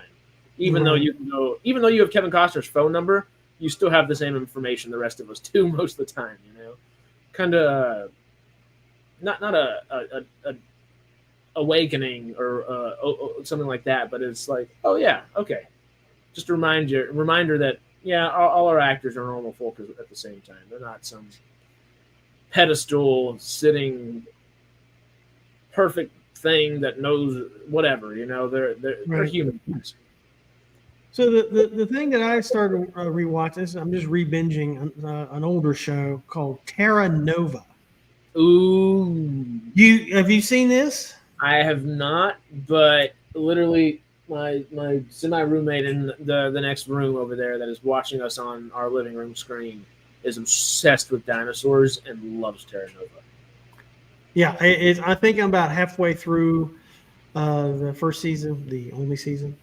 And I always liked it. I thought it was really, really good. And I was intrigued.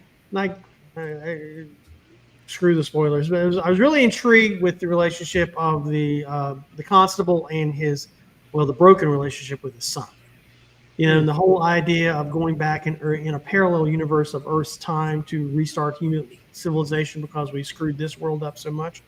It was just really intriguing to me. Plus, the architecture was kind of awesome, but that's beside the point. Yeah, Terra Nova was it a Fox show? Is that why? They did really mow through a lot of really good shows.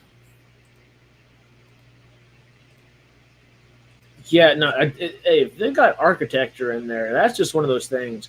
You know, I mean, I can go off on any point of type of film and just be excited and nerd out about it all day long. But just the set design stuff, especially for Star Wars and Star Trek, like just what we've been talking about, the folks that can build out a world that doesn't exist and make it feel like it does exist and feels lived in. It's just amazing what production designers and set designers do not get the due diligence they deserve. They don't get their due. Well, you know what I'm trying to say. Right. It's just amazing that we can find ourselves in these worlds that have familiar things. And the way you do that is through the architecture, is through the stuff. Like, I'm thinking General Grievous in Star Wars Revenge of the Sith on Utapau, when the entire planet, Obi-Wan finally is about to kill Grievous. But you're looking at all the structures they are. You're like, why are these made out of bones? Well, their architecture is based off of the bones of the giant space whales that used to live on the planet. And they had to, you know, I love them. Get more space whales. So I wanted to thank Secular Monk. I totally forgot about Dark Angel. I think I got to add that, see if it's for sale, and try to get it digitally. Yeah, Dark Angel was just really, really. That was a good show. Early 2000s had so many great. Not even just sci-fi. I guess a lot of them are sci-fi, just strictly conceptually. I'm thinking like even Pushing Daisies and stuff like that. But there are a lot of just one-off shows. Not even sci-fi fair. Like Freaks and Geeks is a great like young example, a young adult example of that. There's just so many just one-offs that just get canceled. Yeah, and if you think of something like X-Files would have stayed around for so long, why didn't Dark Angel or Firefly? Yeah, I mean, the fan bases were insane, just like they were for X-Files, but they just, I don't know. It's just never. They also had the Minority Report series that was short-lived. Yeah. I never even. It was so short-lived. I haven't even seen an episode of Minority Report. Is it even available for streaming anywhere? Let me check. I'll Google. Besides being pirated or something, money. Yeah. Well. Where to stream? I guess. Dark Angel. But that's about all that was about all I've seen. I mean, I'm still kind of catching up from missing so much stuff from school, but I got more classes coming up. So just 2 more to go, bro. 2 more to go. That's not shabby. How many have you done so far? How many classes? Well, let's see. Last semester I really broke myself.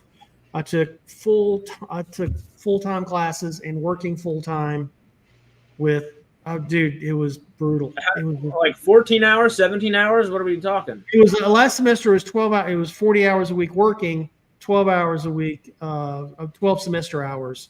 Oh, God. And that was, oh, man. So next semester's 1 class.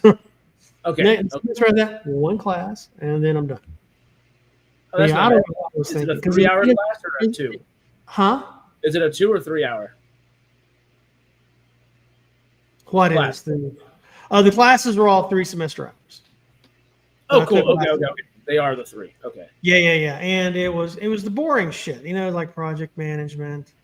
It was, occupational safety, and quality management. And it was just, I can't wait for stats because I know that won't put me to sleep. It'll terrify the fuck out of me. And Tim, don't say a word. I know what you're wanting to say. Oh my God in heaven.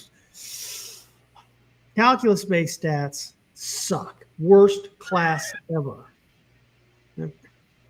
Can we ban him from the You brought him. Okay. It is. I know. It is a long welcome to stay. Anytime I say stats, he will bring that shit up because he knows it was an absolute nightmare for me when I first take. But this is industrial stats. Cool. So, okay. At least it's not calculus-based stats, which was here. Just have my rectum. We'll just take it right out. Does he work with you? Huh? Does TRK work with you? I know we used to work together. We used to build airplanes together, and we're talking. We first met. Was it 83, 84? We got in this D&D group in a little place called Mount Airy, North Carolina. And we've known each other ever since. That's all really cool. He sounds really cool. I was wondering if we had like a second resident rocket scientist here, but it sounds like we have a resident engineer as well. Like 84. Okay. 84. Yeah. What was the last thing you just said? It made me think of a question. The D&D stuff. What are you talking about with the subscription thing?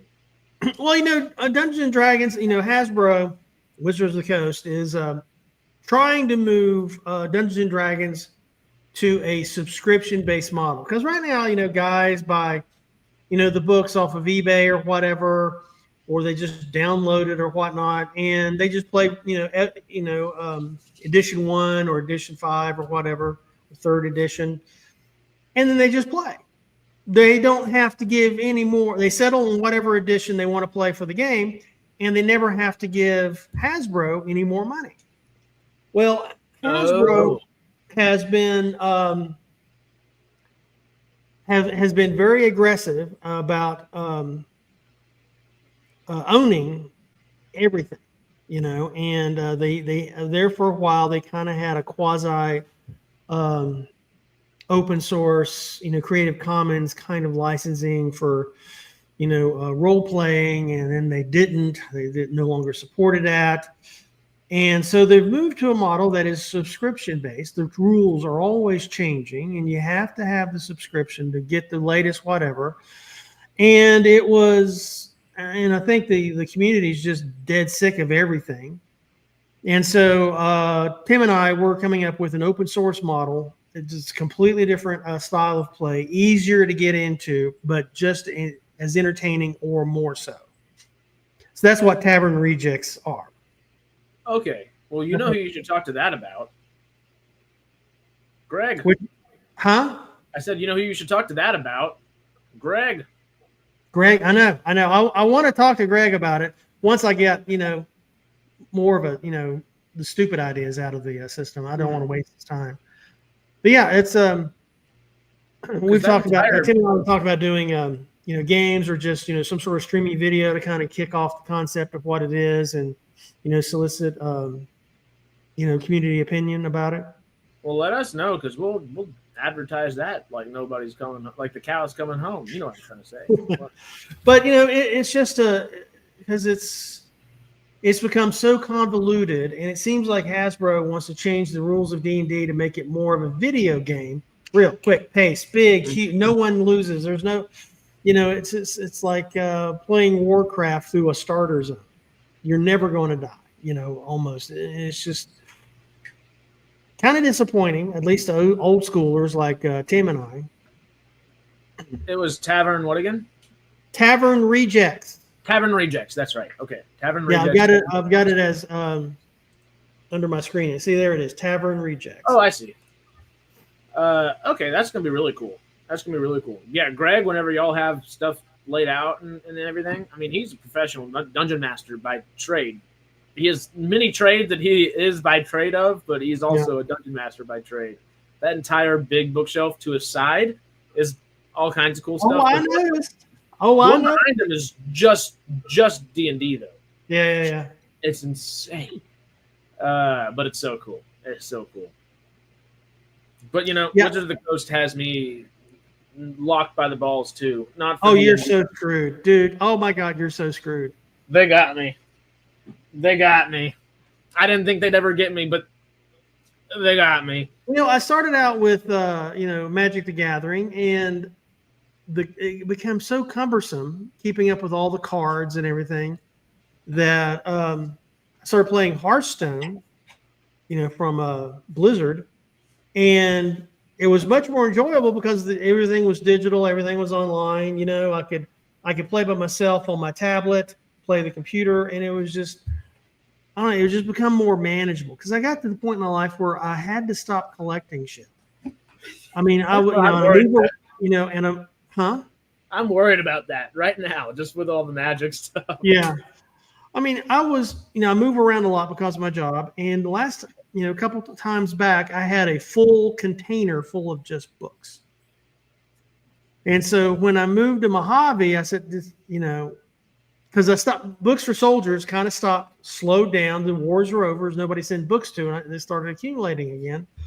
So I just took them all to the Kern County Library and just here you go, have fun, and a lot of DVD stuff too. So the only printed books I have now are stuff that I can't get, like reference books and so forth, and anything that's printed for Tolkien. Those are the only printed books I have. Everything else is on my Kindle. If it's a movie, it's on Apple TV. Because I had to stop, dude. It got out of control. It really did. Oh, and so, I can only imagine.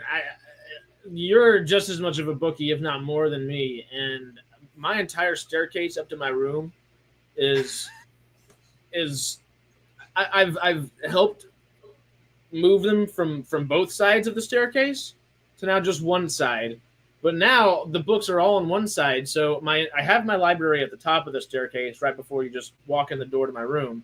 And then the entire staircase down on one side is just straight books. And you have probably a couple inches between the handle to help you walk up and the actual books stacked up down there. Yeah. I don't know if I'll ever be able to get rid of those. There's just something in me. I prefer a printed book, but dude, I gotta stop. It was becoming a problem.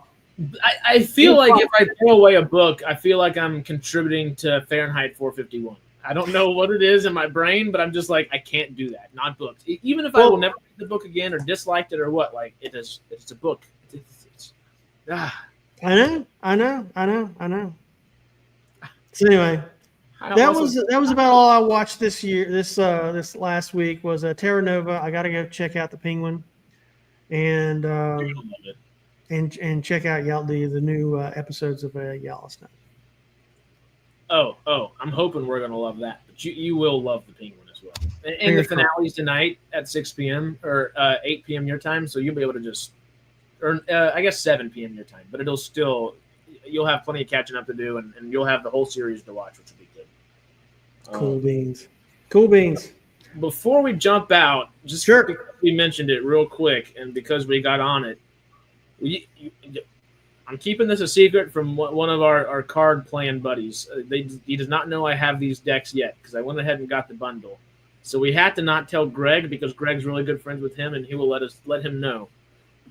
But for old Magic, after a little while, I had to do the Lord of the Rings ones. There's Lord of the Rings, and what? This one's Saruman and Sauron right there. Oh wow. Hold up. There's 3 more. We got. This is Gandalf and Galadriel. Well, I know whose house I'm robbing this weekend. Well, don't forget, a Texan's here, and Texans defend their houses very well. I'm coming strapped. Don't you worry. I'm not coming strapped. What I'll kind of strap? Knock and have donuts. Oh, no, that's cool. A little Sam and Frodo. The cool thing about this one is, I don't know if you remember how like the Commander works and Commander and all that. That's the only way I've really learned to play so far. Because I am a newbie. I've only been playing for like 4 or 5 months now since summer. But you can have a co-commander, and these 2 are co-commanders, which is cool. And then last but not least, we have, I believe, Aragorn. Yeah, that's Aragorn and Eowyn back there. Nice. It's just so cool. I'm so excited to actually play with them. We haven't played much with them yet because I'm trying to there's so many things to play and you don't want to spend too much money all at once. So you're like, okay, save this, have it saved for whenever you get bored with the stuff you have, and then jump in. Free yourself from the addiction before it comes too much. Those are nice words to live by that I'll never live by. Exactly. Oh God in heaven. Too much fun. Of course, the bad thing there is a downside to having all your books on Kindle is you don't have to worry about those pesky bookcases. No, get a bigger iPad. That's all you need. That's the thing. Download them all, man. Or if you're really glutton for punishment, get on that Kindle Unlimited plan. My God. Oh my God is correct. That is suicide, man. You thought Audible with one free book a month was nice. Oh, yeah. A friend of mine out of Shafter, California, bless her heart, she is the most voracious. I mean, I thought I read a lot. She's reading right now, and she's the most voracious reader I've ever met, and it's amazing that she hasn't put Amazon out of business for all the damn books that she downloads and reads from Kindle Unlimited. She's fucking superhero, man. She's a reading just maniac. I love that, and you know what? She will be someone's superhero. And I know that sounds cheesy, but I really, really like that meme. It was a little funny thing, but it was real that you posted in the Sidetrack group chat a couple days ago, maybe last week. All my superheroes are linguists. It's like they kind of are, though. Like, you know, all your best superheroes are kind of just like nerds that are forced to become badass at the same time. They are. I mean, you know after the disastrous Middle Kingdom research paper presentation, all of a sudden he changes the world. You know, God bless Daniel Jackson and his 3 PhD. DJ. I have told you I have a buddy named Chris Tucker, little white dude from like right outside of Houston, but his name is Chris Tucker, and I met him during the play circuit, this Fringe Festival during the summer, and he's become just a good friend of ours. But he looks like Daniel Jackson with a short haircut. The glasses and all of it. So whenever because Chazz was with me for a couple months during the summer to, do the whole play and everything like that. And while that was going on, while we met him, we were like, you straight up look like Daniel Jackson. So we just call him Dr. Daniel Jackson all the time. And people are really confused because they're like, you're way too excited for that to be his real name. But then you say Chris Tucker right after that. And nobody knows. They're like, his name's not Chris Tucker. Like, what do you mean? It's Chris Tucker. It's just a funny little thing. Oh, wow. Just a fun little story. But no, Peter's saying right here, he spent thousands of dollars on Magic back in the 90s. Dude, I'd go into a comic book store and I got to leave, or I'm going to leave my whole paycheck right there on the counter. Oh, we go to the Paper Heroes Games store probably every other week, our little group that plays, and I have yet to buy anything besides a gaming mat, and I'm trying to keep it that way, because the second I start buying like singles, I'll start actually spending money on it, and I do not need to do that. Damn. Yeah, I should have taken Secular Monk's advice and just, focused on, career, but no, I didn't. Hey, a lot of I have to now, but a lot of stuff out here is kind of like Magic-esque and stuff. So you know what? Maybe.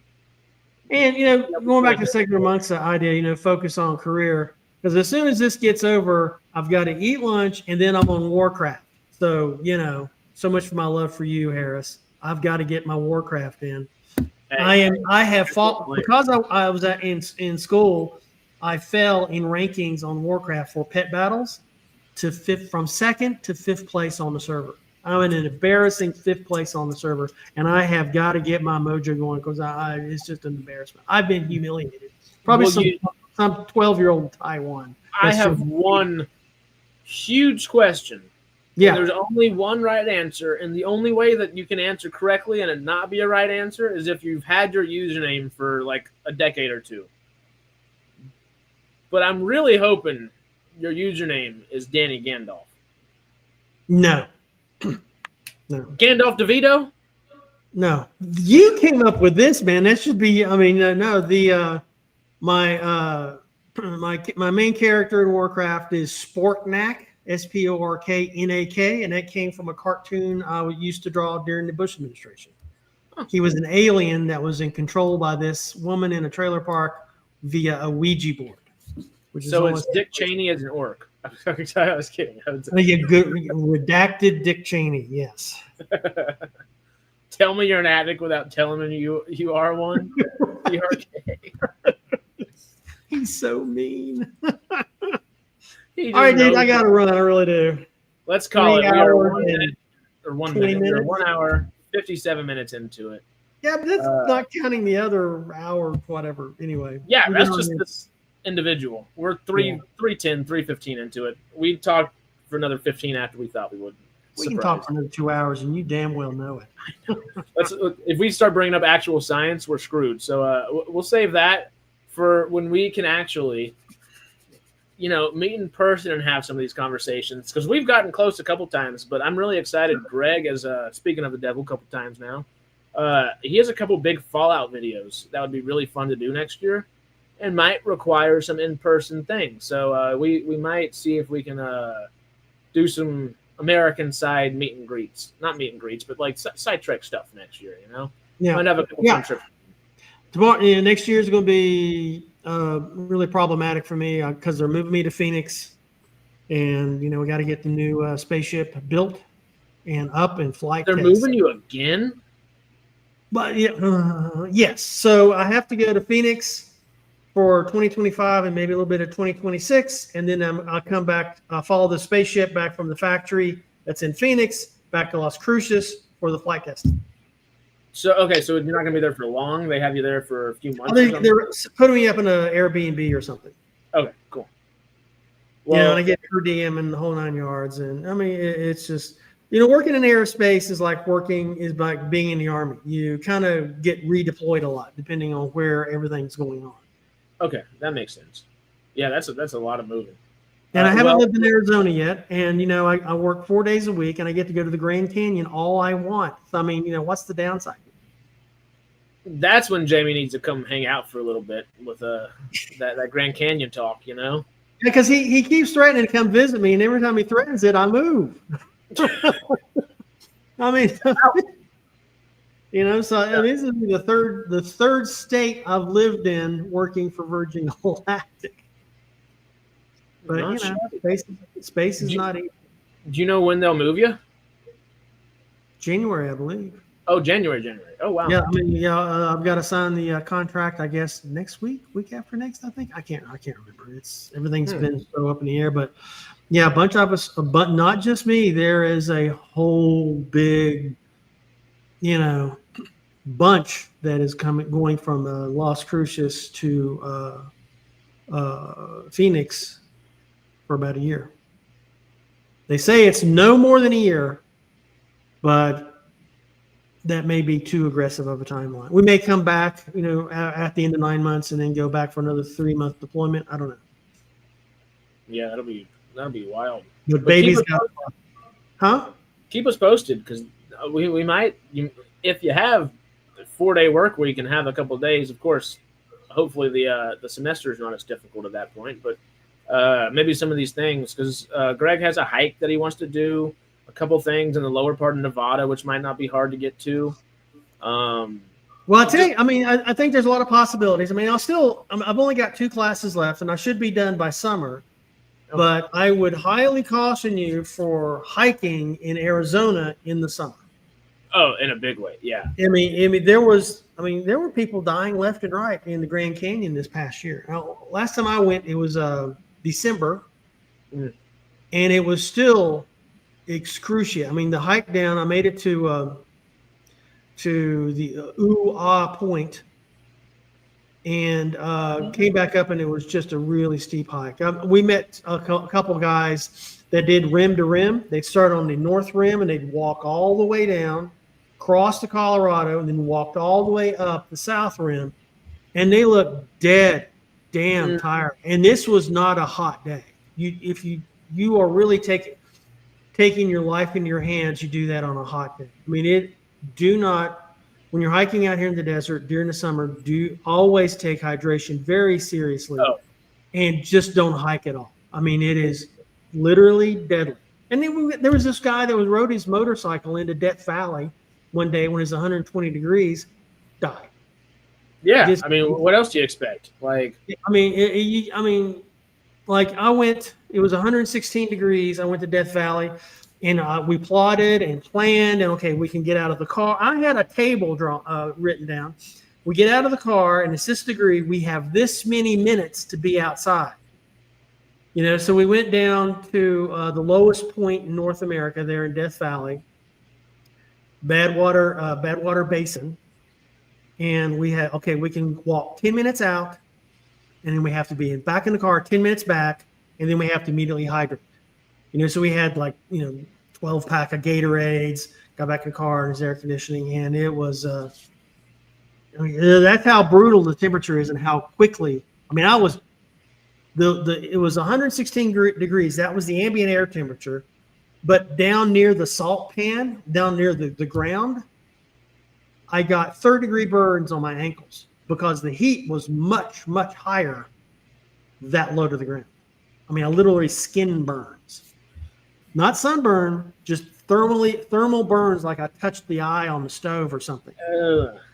Do not underestimate the heat conditions out here when you go hiking during the summer. Oh, we've been hiking in 97 degrees in the big, I almost said the Big Bang, in Big Bend, out in West Texas. And you got to stop early or someone does fall out and you're like, okay, well, now we got to turn back and take care of them, Yeah.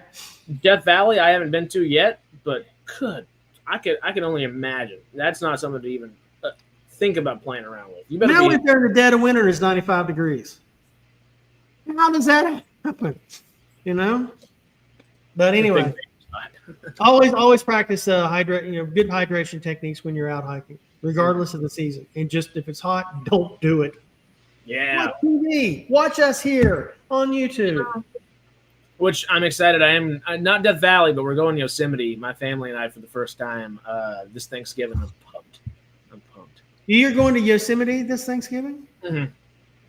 I tell you, man, I pray that it snows because Yosemite in the winter is mesmerizing. It'll change your life, bro.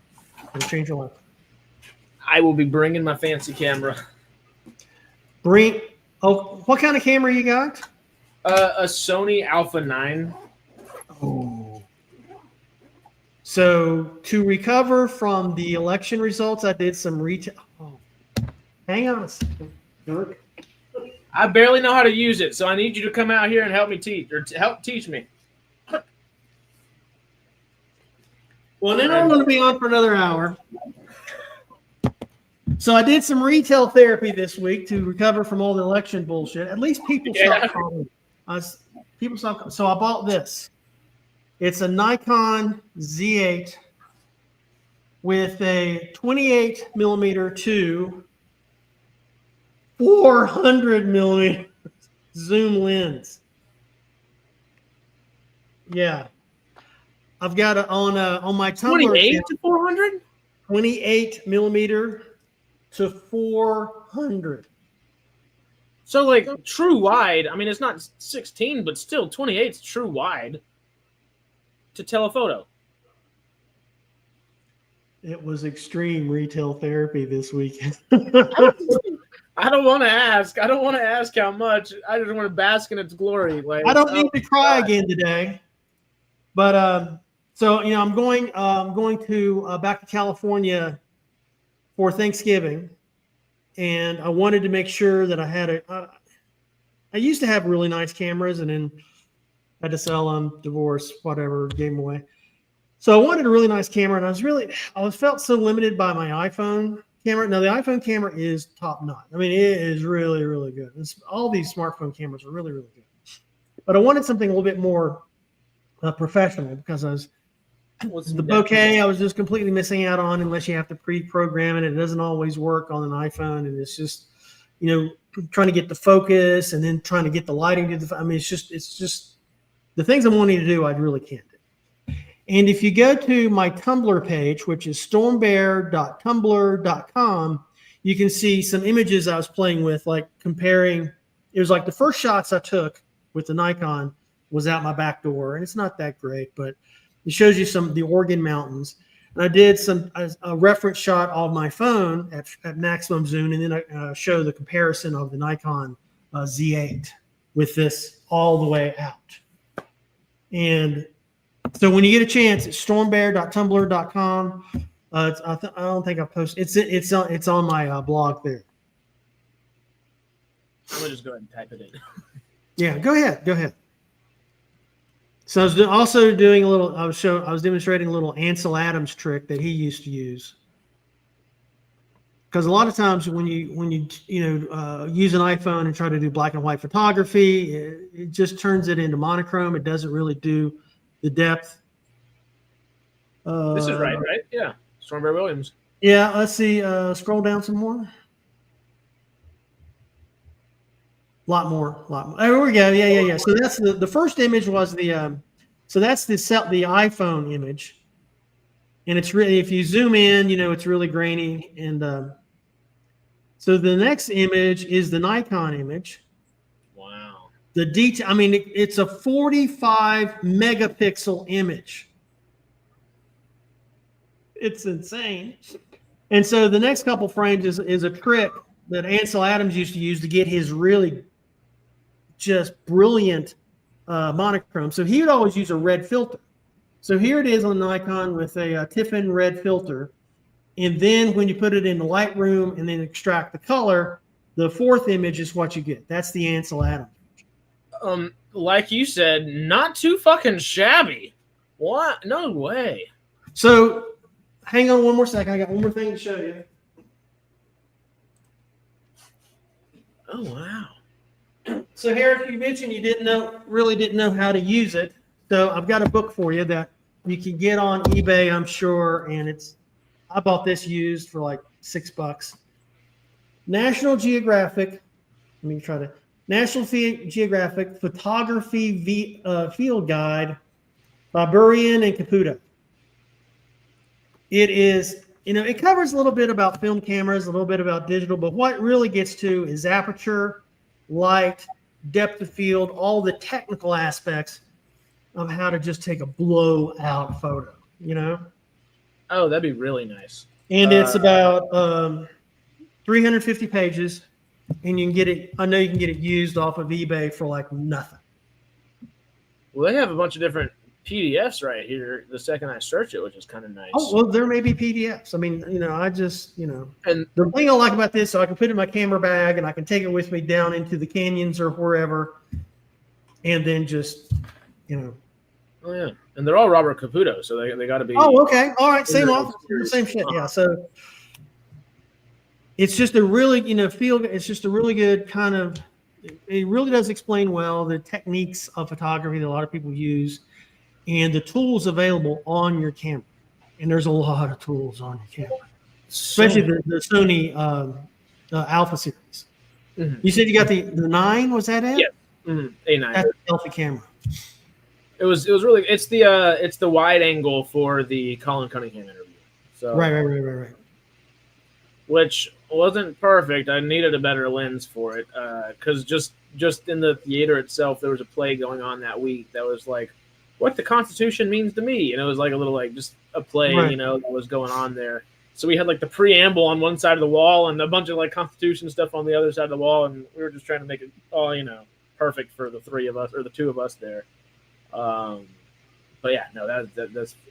So let's see. Oliver's asking, what's the f-stop on this? So it's got a variable f-stop at 28. At 28 millimeters, the f-stop is 4, and then at the full 400, it is 8. So this is definitely it's an outdoor lens, it's a wildlife lens, it's a landscape lens. It's kind of like does it all. I mean, yes, Peter, that's my next purchase. I wanted something that was all around. My first lens for this.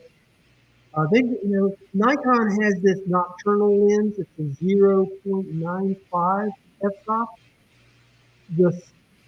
I'm salivating right now, and I'm trying not to shit my pants over it, but that's a really awesome lens. $1,000.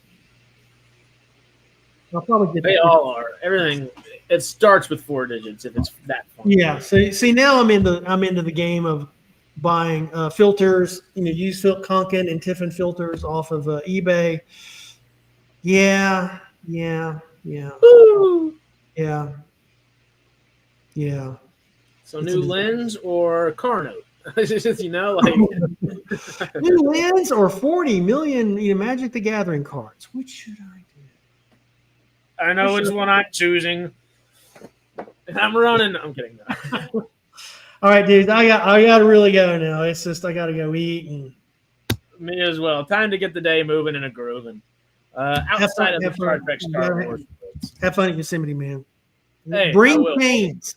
Put chains on your car. Or at least have them in your car in the back if you need them. I've never used that new semi-new, I guess, invention that chain that shoots down under your wheels that keeps it constant, where you don't have to actually apply the chain. And they're not really chains anymore. They're like cables or something, and it's really easy. Yeah. I've used them on my FJ Cruiser when going to Sequoia during the winter. I never really need. I mean, with the FJ, you didn't need them. You could just slam on the brakes and you wouldn't skid because the thing is so heavy. But yeah, they won't let you in if the conditions are are bad enough. They won't let you in unless you have chains. So I always carry them just for permission. Never do need them.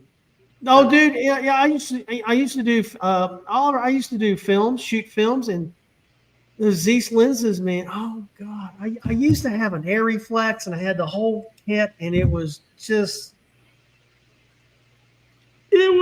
much money. It's so intense. It's just so much. Bro, is bad. But anyway. Yeah, these Prime. If you are driving through LA while you're coming to California at all during Thanksgiving, let me know while you're here, and if I am here, I'm cooking for you. So the most southern I'm coming would be Bakersfield.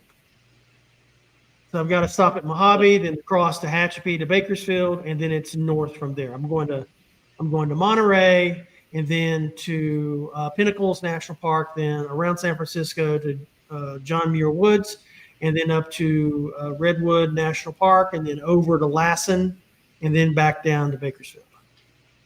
And then driving back to Las Cruces. Well, that'll be fun. But the Redwoods is just... I've never, as much as I've lived in California, never been to Redwood National Park. I've been to Sequoia, been to Kings Canyon, been to Yosemite and all that. Never done Redwoods. I want to go so bad. Trying to revive film, suckers. We're gonna do it, Peter. We've got it. I believe in it. I hope.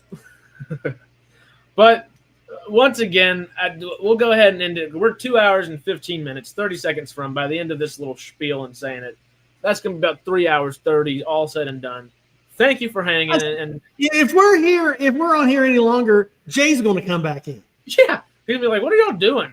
He's going to have dinner. He says, he will have had his third or fourth rum and coke and be back and say hello. He will have his daily dose of rum and coke, certainly. Like the kids are asleep. My headache is going away. How are you still on here? Is what he's gonna say. Yeah. That's exactly what he's gonna say. But nonetheless, we love y'all. Thank y'all for hanging out with us. Thank y'all for debating with us, talking all the craziness that we've talked today. So there's been plenty of it. So thank y'all. And Jay and Harris don't hate each other. No, but I worry about Star Trek. I don't know. I'm a do it, but I'm not gonna be very excited about it. I am gonna watch it. I promise that. I'm just not very excited about it. And at the end of the day, I don't care. Yeah. and the best thing is, if it is truly as inspirational and good as it is, I'm a sucker for some good inspiration. So hopefully it'll be great. Hopefully it changes my tune immediately and keeps that tune changed for the entirety of the watch through. But we shall see. All right, guys. On that note, love each other. Y'all be good. Harris, stay out of jail. Fingers crossed for you. And same to you. They get crazy over in New Mexico. But fun crazy. Y'all got land to go fun crazy. I missed that. Oh, dude, we got dark skies, so we can go out in the stars forever. I was about to start asking other questions. Well, I'll ask you real quick in a second. But okay. Love y'all. See y'all. Adios. Bye.